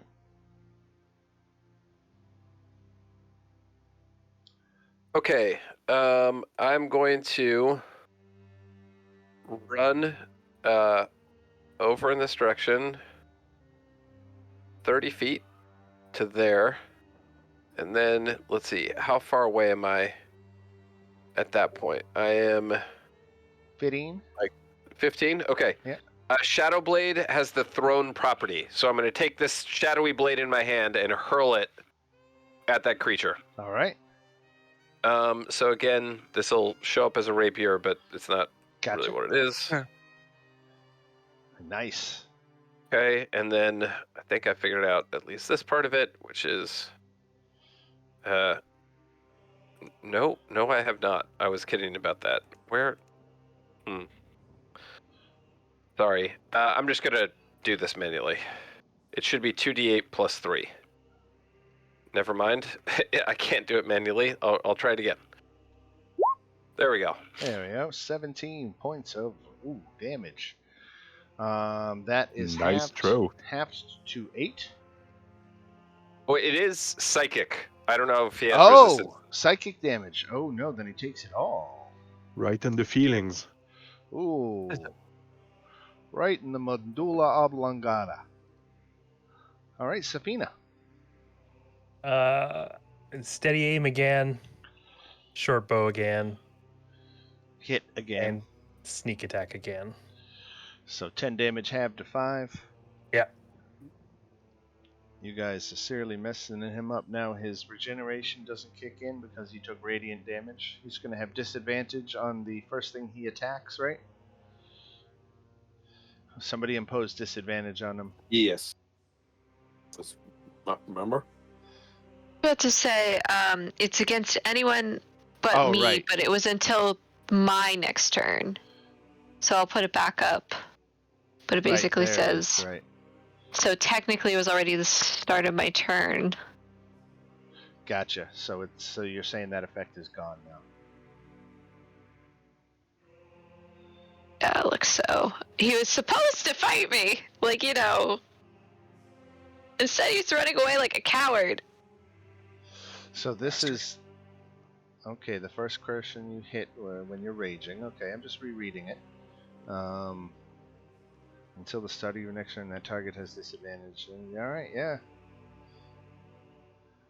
No option to keep it. The effect on the target ends early if your rage ends. That's it. Doesn't say anything about keeping it going. Okay.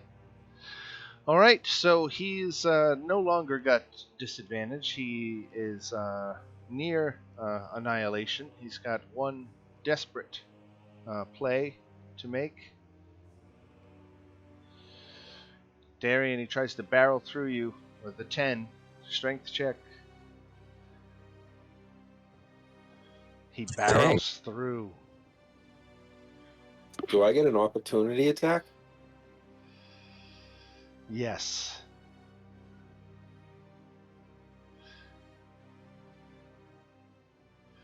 He's armor class 17 if you're attacking him through the stairs.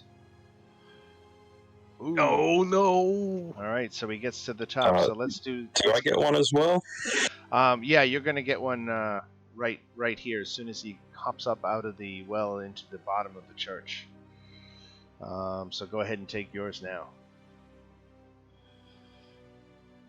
That hits. Okay.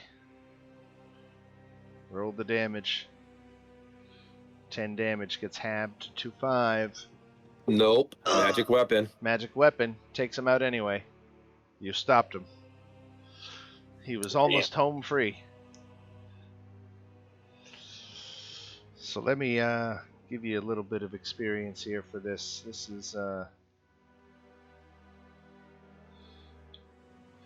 This is 250 XP each.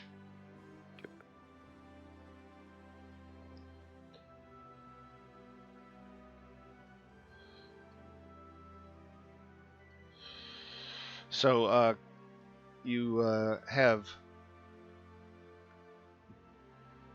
Doru is been destroyed. Donovich is unconscious, and you apparently have the answer about where all these people have gone missing this past year.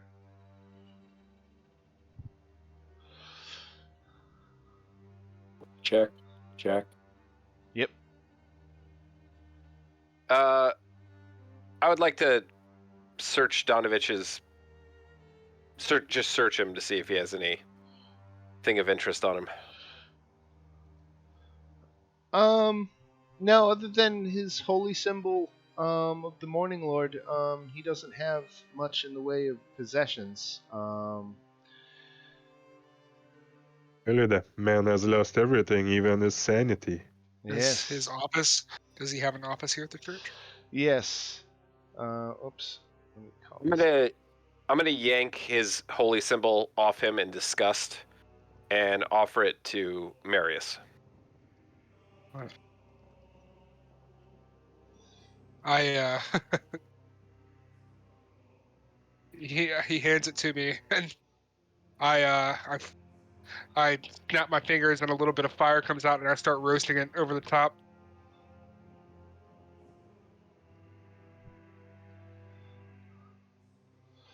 I think we need to drag the priest to. I think we need the burgomaster to come here. This story is too unbelievable. We also should find the bodies of all these disappeared. What happened with them after they were... Wouldn't that be all that fresh dirt in the Yeah. graveyard? Yeah, he had fresh graves out there. Oh, yeah. I guess that's a fairly easy 2 + 2 = 4 connection that I just totally missed there. So, can somebody run to get the burgomaster? I'm going to search his office to find out if there's anything more we're missing here. I'll run and get him. I'll go with you. I don't think nobody should be wandering alone, even in daylight. It's a good point. So, an old desk and chair stand against the south wall of. Let's see. That's Marius. You moved to the office up here.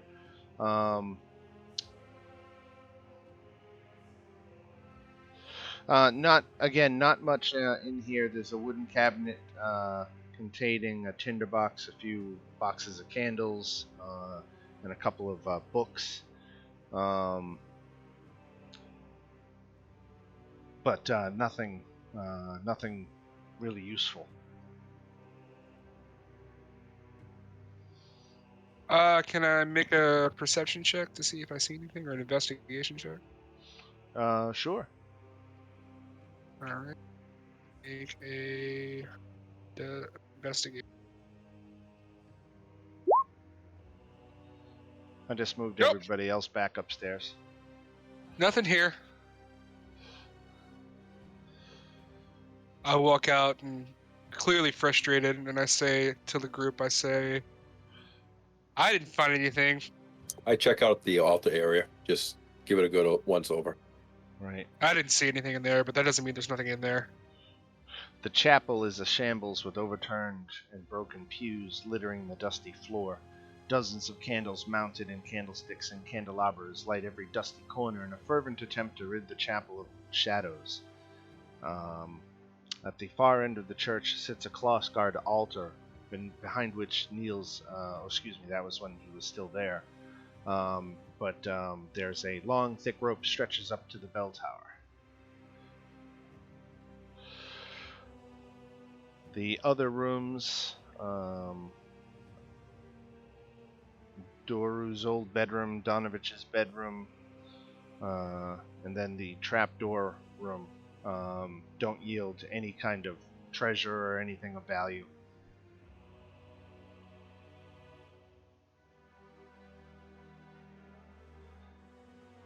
You're looking for proof. We may need to go into the graveyard.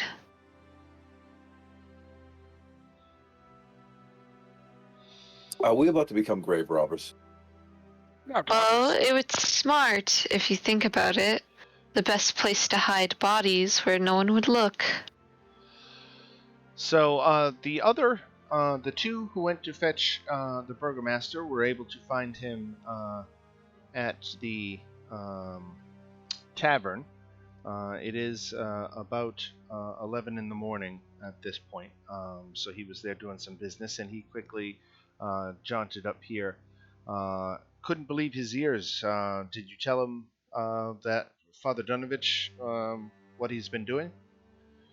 Yeah, probably in a broad strokes as we made our way Right. back. Yeah. He didn't think Father Dunovich was capable of such things. He was such a passive man that it's shocking. But he's thankful for you figuring out the mystery. At least people will stop disappearing now. You've solved two big problems for the village as a whole. And he thanks you all with another 50 gold each. Word. So 250 for the vampire and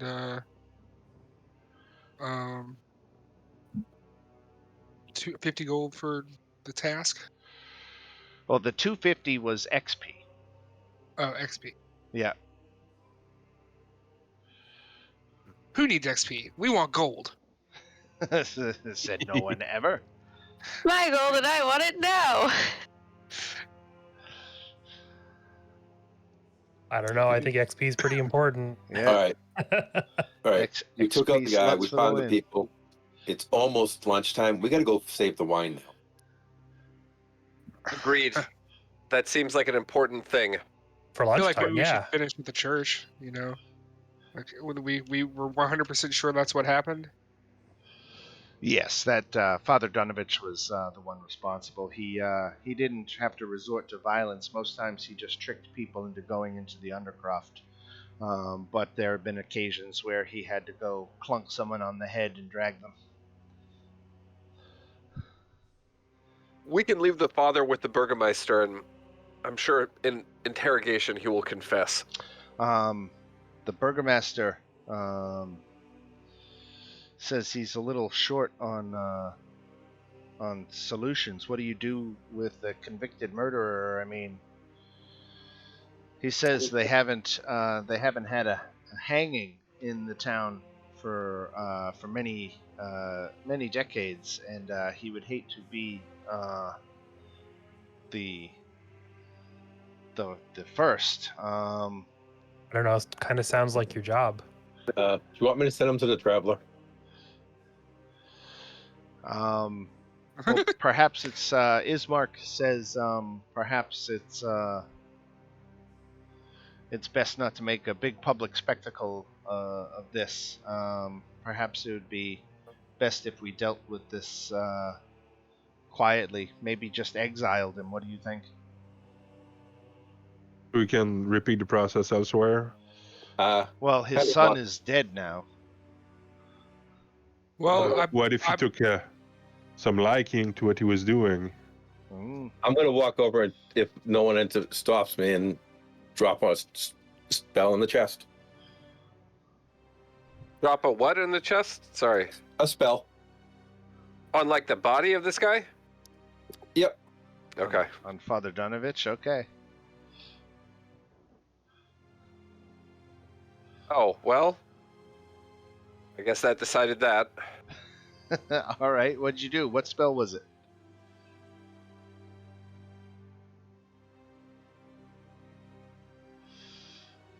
Ooh, told the dead. Yep. He's back to 1 hit point, so all you managed to do is knock him unconscious again. So that should have killed him. I would have thought. Okay. No. no. Well, if that doesn't do it, I walk up and chop his head off. Okay, Adam. He disgraced. He disgraced a Well- holy order. Well, why don't Like, you? Oh, this is what you suggest. So why don't the group talk about the idea of cutting off his head while I fill my cup? I'll be right back. We cut his head off. He doesn't come back as undead, right? He has no head. As long as you do it cleanly and Please tell properly. me please tell me that we're not going round 2 with this pattern. What does that mean? Last time I played, one of our players, a paladin, ended up having a collection of just heads on his belt, and he would cast Gentle Repose to keep him in, prim condition, but he had like 4 different heads and a doorknob. But that's a different story. No, I was just gonna cut his head off so he doesn't come back as a zombie. Just doing No. a puppet show with the voices and all. Not that crazy. He just did it because, aesthetic. He's got to prove he's the scariest thing in the land. No, that's not an aesthetic thing. He disgraced a holy order. I was disgusted by what he did. That's why I killed his son. And then it doesn't bother me to cut his head off either. Now that the Justicar of the land has decided that he must die for what he did, because exiling him would be effectively killing him in a long way, which I would consider more torturous than a quick, clean death. Yes, So- you go out and kill others. I'm Yeah. not opposed to killing him, but just hear me out for 1 second. We don't know this land. He was driven mad by grief, which I think we can all understand. Sure. Could he not have a chance to redeem himself by serving as our guide, going with us in some way? Yes, the group of non-humans being led by a serial killer. That And how are you going to sleep at night? win the hearts of the people. When you put it that way, it does seem like a rather silly notion. Yeah, we just destroyed his son, so there's I Like, don't he's not see going to him. be happy with us when he wakes up. He doesn't know his son's dead at this point, right? So Yeah. Technically, no. Yeah, it's just like a mercy if you think about it. Yeah, if you do it cleanly, do it in the undercroft so you don't make a huge mess. no, I wouldn't do it right here in the street. I'd take him and kill him and throw him in his own mass grave. You know? Are we standing in the graveyard right now? Yeah, that's what I was thinking. Just right here, quick and clean. Well, he's already unconscious, so whatever. It all seems mean- fairly distasteful, so I'm definitely going to need to find that wine after we do this. Now, the only thing we could add to this, Palate. if you guys really dislike this guy, we could let him wake up, tell him his kid's dead, and then kill him. That's unnecessary. That is That- that Go is ahead. very cruel. If you want to kill him, fine. I won't stop you, but I think he suffered enough. If you taunt him, that's no the spirit is gonna come back and nibble on your toes at night or something. I wouldn't push it too far. I was just, throwing it out there.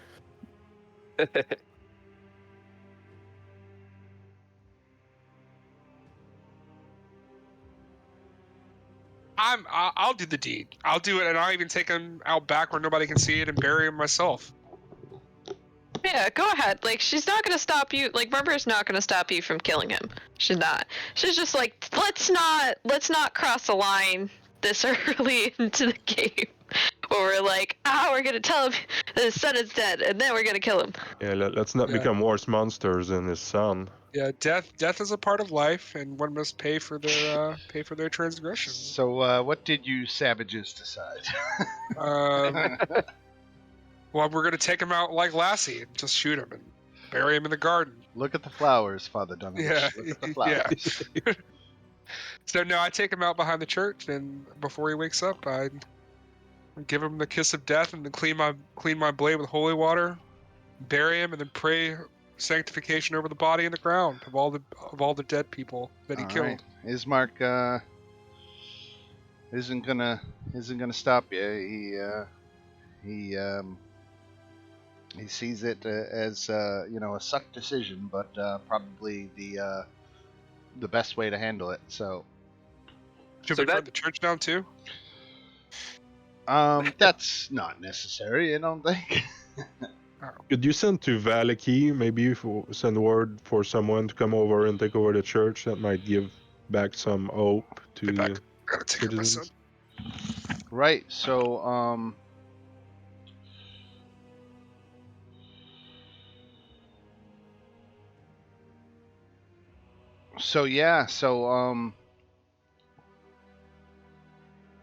lost my train of thought there. Damn it. Rick, was that good?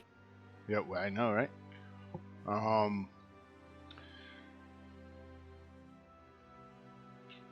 So, getting Irina to the church in Valaki seems like your probable next destination. I don't know that there's too much left to do here in Barovia. Ismark is going to he's making the decision to keep this quiet from the villagers. He says he'll tell a few select people who he feels he can trust, but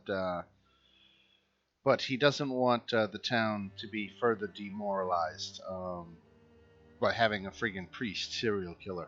So he's just gonna consider the issue resolved and keep it quiet, and asks that you use your discretion.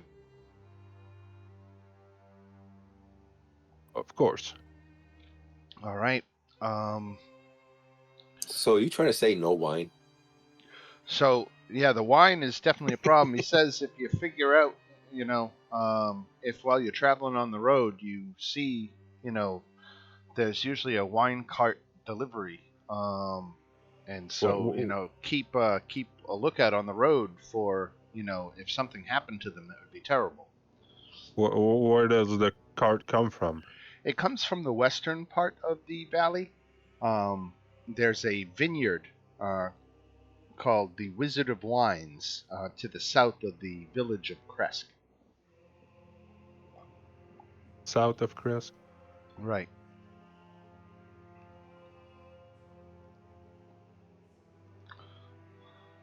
I'm going to look for something. So how late is the wine?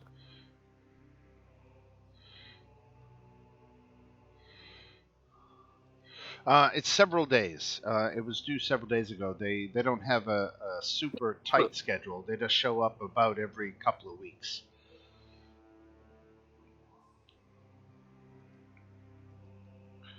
So it's kind of like slowly been worrying them. It's like the first couple of days late, not a big deal. It's happened before, Now it's getting longer than it's ever been delayed, and people are starting to worry.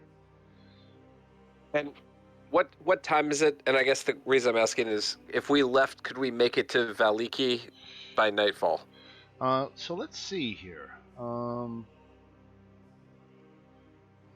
And do we ask the burgomaster here if he's got any horses he can spare us? He doesn't. I was looking at this. All right. So here is ooh, okay. No. The travel times are as shown here. So you can get from the village of Barovia to Valaki in about 12 and a half hours. So it would take you, if you left for, first light, you would get there right at twilight.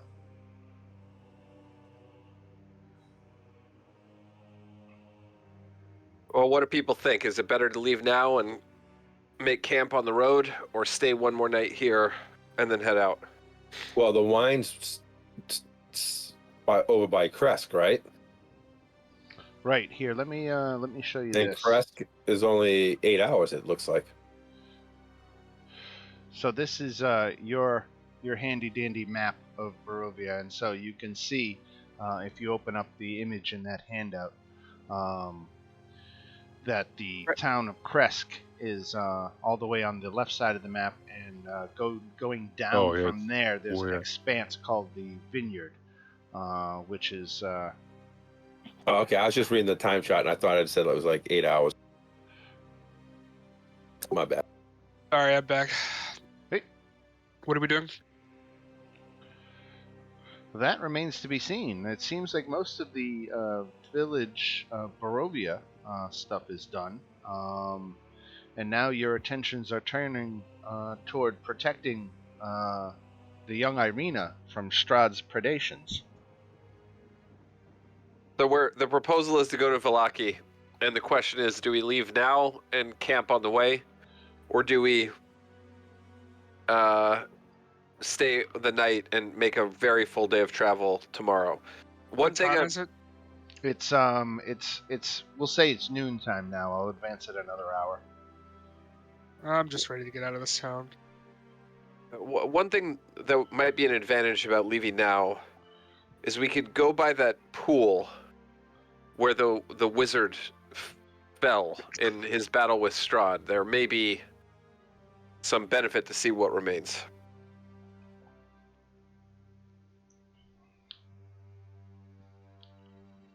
Gonna dive around the water in case there might be some wooden staff or pointy hat. Yes.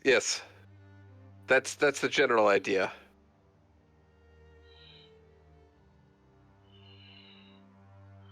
I don't care if it's magical or not. I call dibs on the pointy hat. That's fair. Pointy hats are not really my style, so.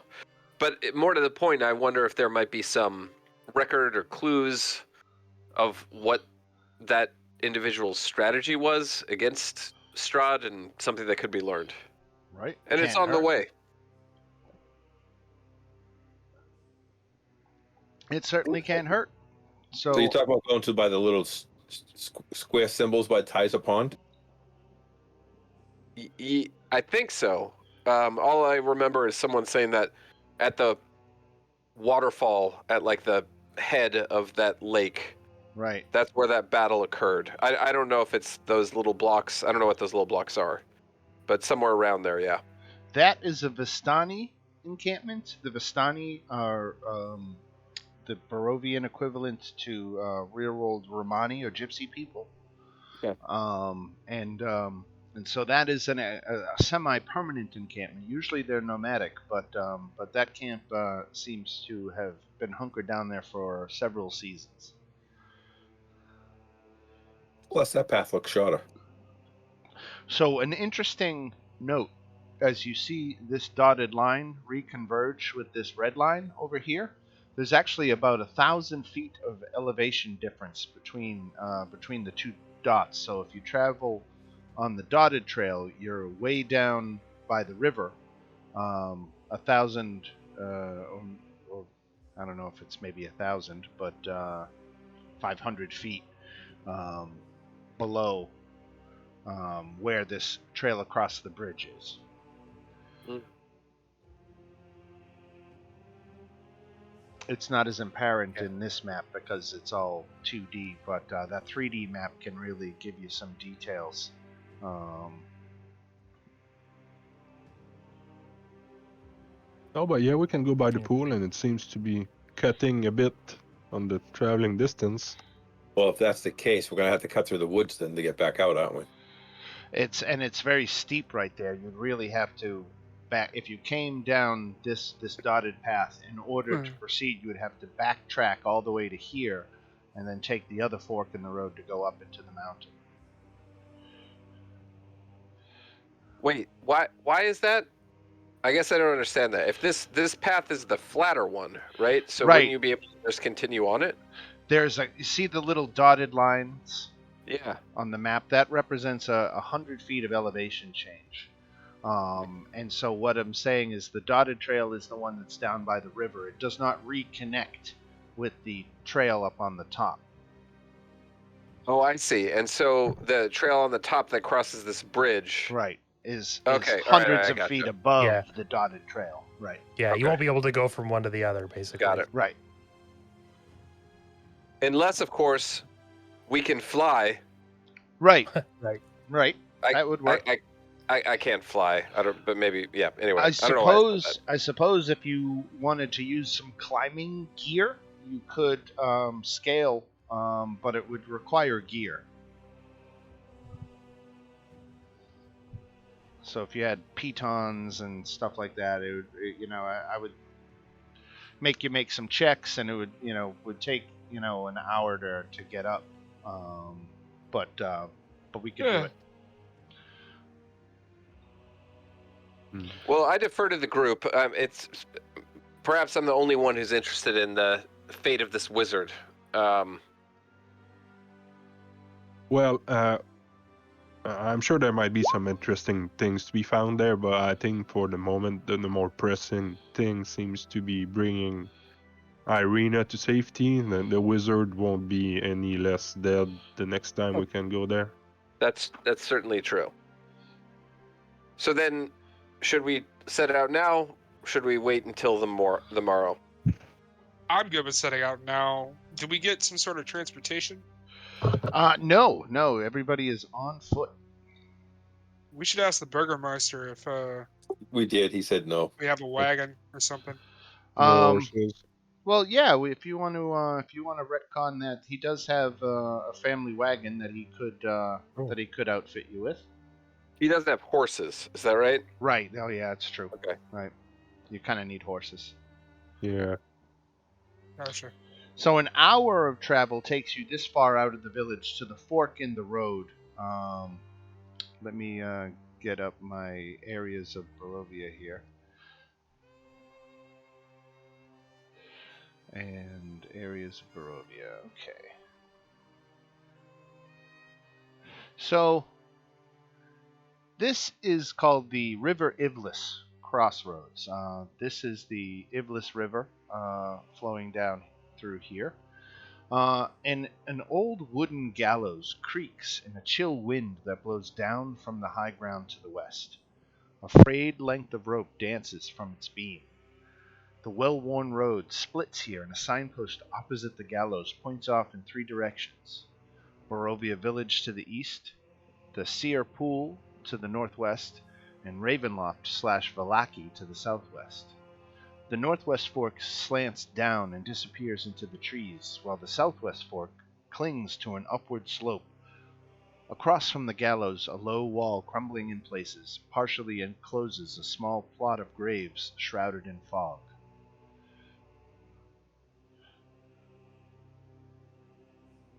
The gallows stand atop a rotting platform 5 feet high with wooden stairs leading up to it. Anybody on it? No. Any fresh-looking graves? There are 11 graves here with blank gravestones. The forgotten people buried here were hanged from the gallows.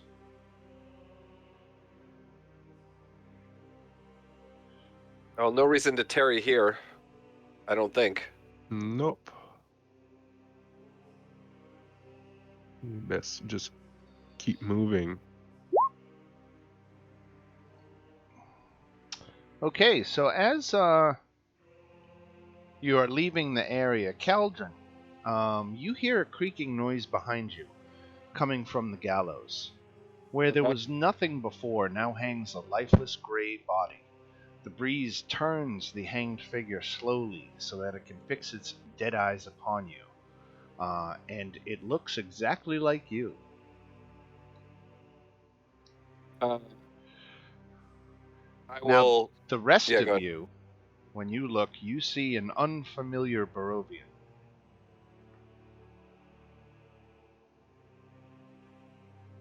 My eyes playing tricks. Can anyone else just get the song Hangman go through your head? Dude, what do you not see? What do you see when you look at that body? A body that wasn't there 2 seconds ago. And anything unique or special or notable about it? No. Other than he wasn't there 2 seconds ago. Yes. Yes, that's what I was referring to, of course. Yes. No, it's totally normal otherwise.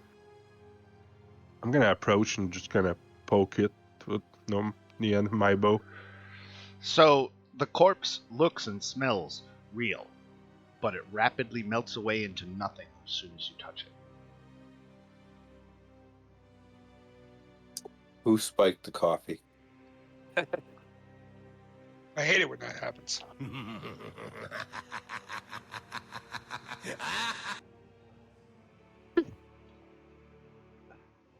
Well, letter didn't mention anything like that. So, now to go down to the Seer Pool, where everything, the battle took place down here. Did you want to do that now, or are you thinking? Irina, for one, says she's always been curious to visit the Vistani camp, right here. You've never been before? She never really wandered this far out of the village before. Road trip? Well, I wanted the quick way for her sake, but if she's the one who wants to go down there, it's I guess it's her decision. Well, I mean, it's not strictly her decision. She just explained that she had never been there, so she can't tell you much about it. But that she's always been curious. A lot of people in Barovia are very prejudiced against the Vistani, and she's always thought that was very unfair. Maybe they would let us stay the night in their encampment. Maybe they'd have a horse to give us. Yeah, it's entirely possible. Why are people prejudiced against them, Irina? Um, be, because they lead a semi-nomadic lifestyle. They're very free-spirited and don't play by the normal rules of society necessarily. A lot of people feel like they're untrustworthy. Um, that that they all are servants of Strahd, because, as legend tells it, the Vistani are the only people who can travel the mists that surround Barovia and actually navigate through it out to other lands. And so a lot of the people are very suspicious because why should the Vistani have this ability while the rest of them are all trapped? Well, maybe they could show us a way out. Maybe. I think that it might be worth a visit for sure. So I shall we know how take? to travel the mist, absolutely. Let's take that right fork in the road and let's see where we get. Now it's another half an hour of travel before the road kind of turns into just more of a path. But you arrive at the Seer Pool. Let me get up. There's another page for this, so let me get that set up.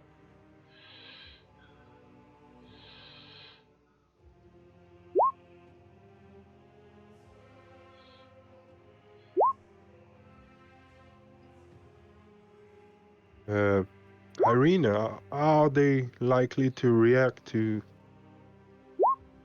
outsiders showing up? She says many of them trade or offer, other. So they some clans are pretty isolationist and want nothing to do with you, but many of them are open to what they call the Georgios, so the non-Vistani, to come and visit. Um, so the road gradually disappears and is replaced by a twisted, muddy path through the trees. Deep ruts in the earth are evidence of the comings and goings of wagons. The canopy of mist and branches suddenly gives way to black clouds boiling far above. There is a clearing here, next to the river that widens to form a small lake several hundred feet across. 5 colorful round tents, each 10 feet in diameter, are pitched outside a ring of 4 barrel-topped wagons. A much larger tent stands near the shore of the lake, its sagging form lit from within. Near this tent, 8 unbridled horses drink from the river. The mournful strains of an accordion clash with the singing of several brightly clad figures around a bonfire, and a footpath continues beyond this encampment, meandering north between the river and the forest's edge.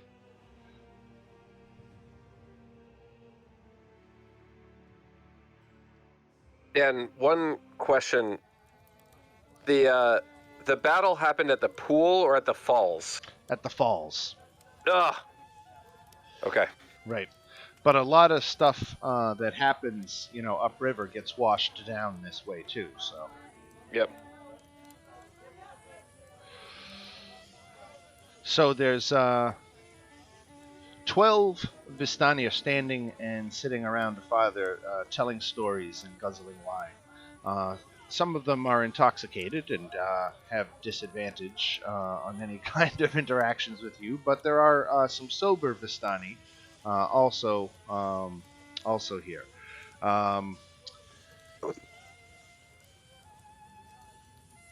So as you begin to approach, you hear the Vistanis telling a tale about a mighty wizard who came to this land over a year ago. And he looks down at you, your party down here, and he says he was standing where you were. I can remember it like yesterday. He was a very charismatic man. He thought he could rally the people of Barovia against the Devil Strahd. He stirred within them thoughts of revolt and bore them onto the castle. But when the vampire appeared, the wizard's peasant army fled in terror, and the few that stood their ground were never seen again. What brings you to our camp today?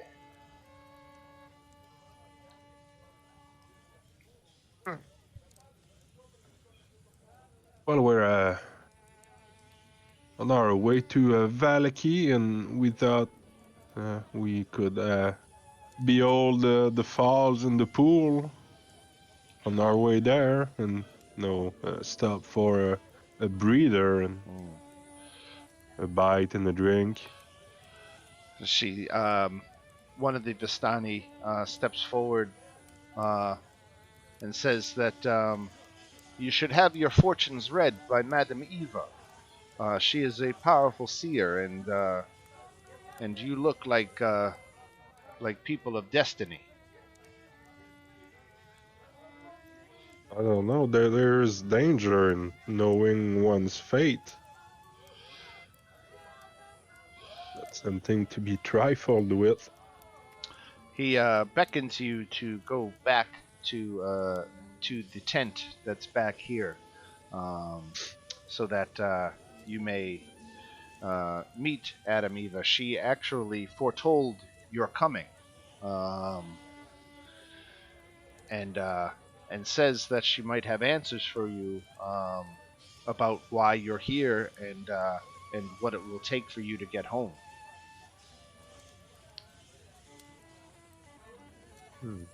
I will go. She sounds a very wise lady. Suppose it would be There are rude to none wiser. refuse the offer. Right. Magic flames cast a reddish glow over the interior of Madame Eva's tent, revealing a low table covered in black velvet cloth.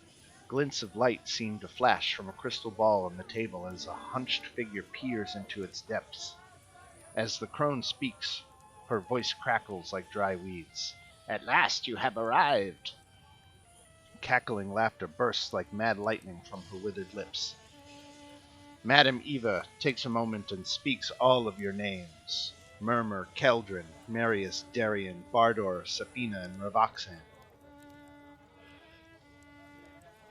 She makes reference to your past deeds, and then asks if you want your fortunes read.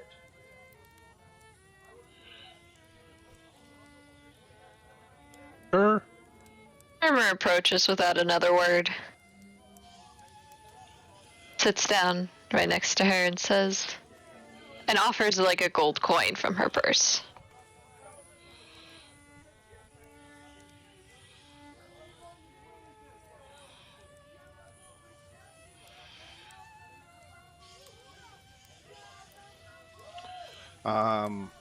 She accepts and says, "You're not the first to be brought to these lands, and if you're not careful, you won't be the last."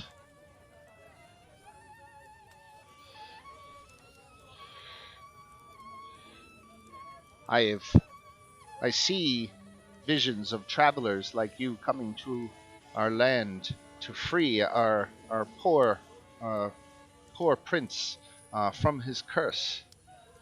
I have counseled many groups like yours, but none of them have had what it takes to defeat Strahd once and for all, so that he might escape this horrible prison.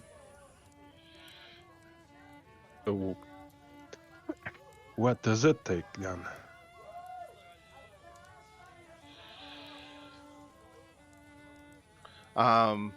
So she says she can do a card reading for you that will help you in your travels through Barovia and your goal to release Strahd from his torment. Madame Eva seems to have a sympathetic heart towards Strahd, and she sees less about what you're going to do about destroying him, is more about setting him free from his torment. But regardless of that, she says that the reading will help you not only find where your final battle with the Devil Strahd will be, but the placement of 3 important treasures that can be used against Strahd, and help identify powerful allies that might help you. So she's got this reading she wants to do, and asks you all to sit down and see what the cards have in store for you. What could it hurt? I will sit. I'm absolutely sitting down. Sounds like Sounds a good. great source of knowledge. That would be. All right. Okay.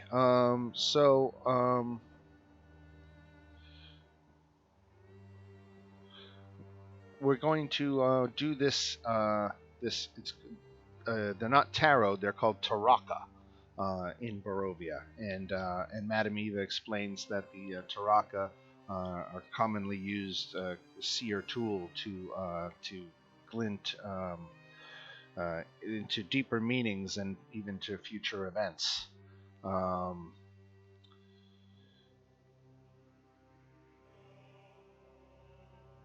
Draw the top 3 cards from the common deck. So I'm going to draw 3 cards from the common deck. The Diviner, the Miser, and the Warrior.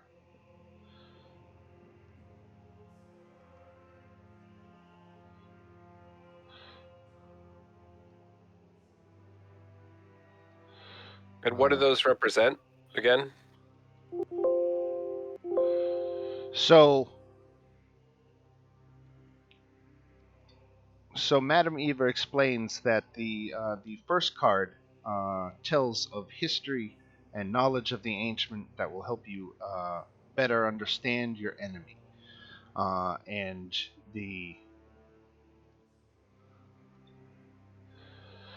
the card is the 2 of Stars, and she says, again, in terms of the history and knowledge of the ancient, look to the one who sees all. The treasure is hidden in her camp.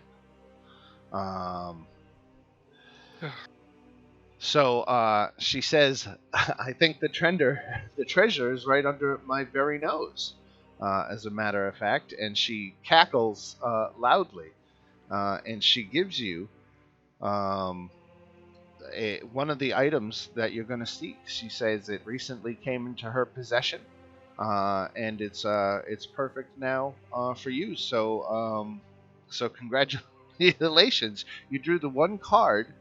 This is all randomized, all this treasure placement. But apparently the 2 of Stars gives you this one right here. So congratulations, you found the Tome of Strahd. Huh. How convenient. Right? Here's a handout from the Tome of Strahd if you want to see that later.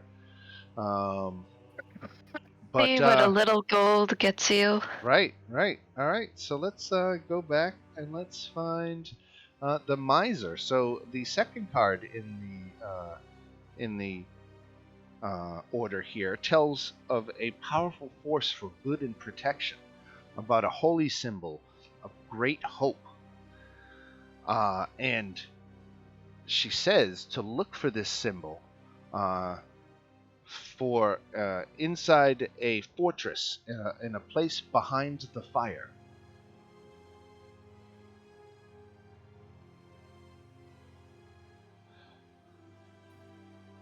In a place hidden behind the fire. Now, don't worry about taking any of these notes. I'm going to give a full accounting of this reading afterward, because Okay. I'm going to have to note where all the treasure locations are, so I know where they are. And then in the third card, the Warrior is a card of power and strength. It tells of a weapon of vengeance, a sword made of sunlight. And that which you seek lies in the womb of darkness, the devil's lair, the one place to which he must return. Oh, that's pretty serious. the Devil's Lair. That's where the weapon of vengeance, Sword of Sunlight, is going to be found. All right, now I got to draw the last 2 cards come from the high deck.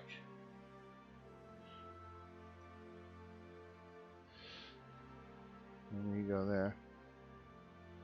Top 2 cards in the high deck and links them down in the 4-5 position. So here's 4. The Raven. Whoops.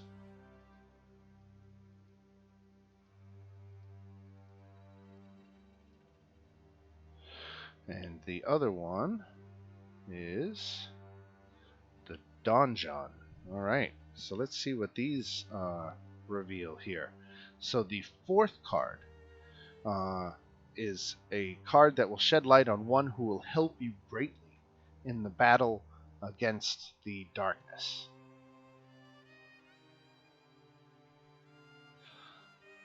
Bird.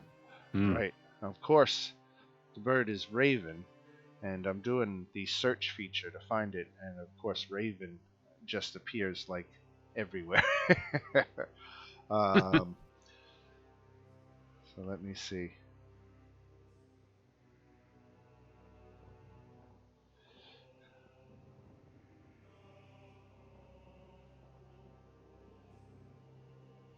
Okay, so Strahd's enemy, that's a different one, alright. The Raven. Got it.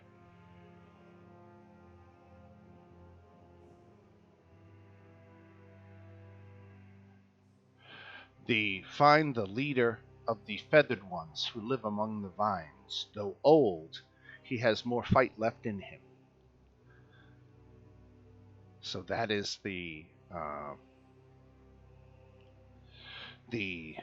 4th card, and the final card in the reading is your enemy is a creature of darkness whose powers are beyond mortality. This card will lead you to him.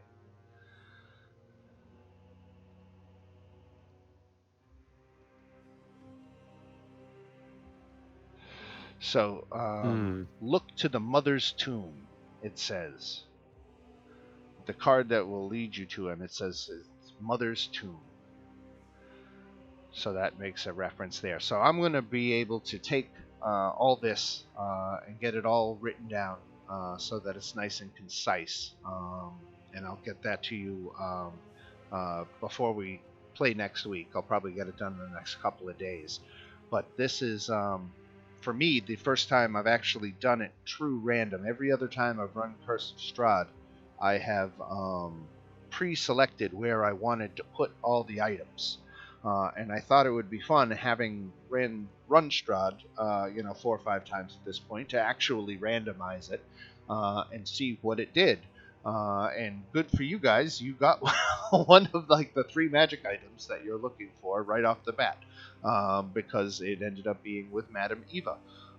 So I didn't even know that was a possibility. So congratulations on that. That made it made all things around a little bit easier, right? Nothing like that. Now the other locations, look to the mother's tomb. I don't think is a crazy thing when that tells you about where to look for Strahd. That there's probably a tomb inside the castle, and so that would be where you would have to go find him. But like I said, I'll get this all written down and flushed out so that we can have it for next week. I'm just glad we got through it.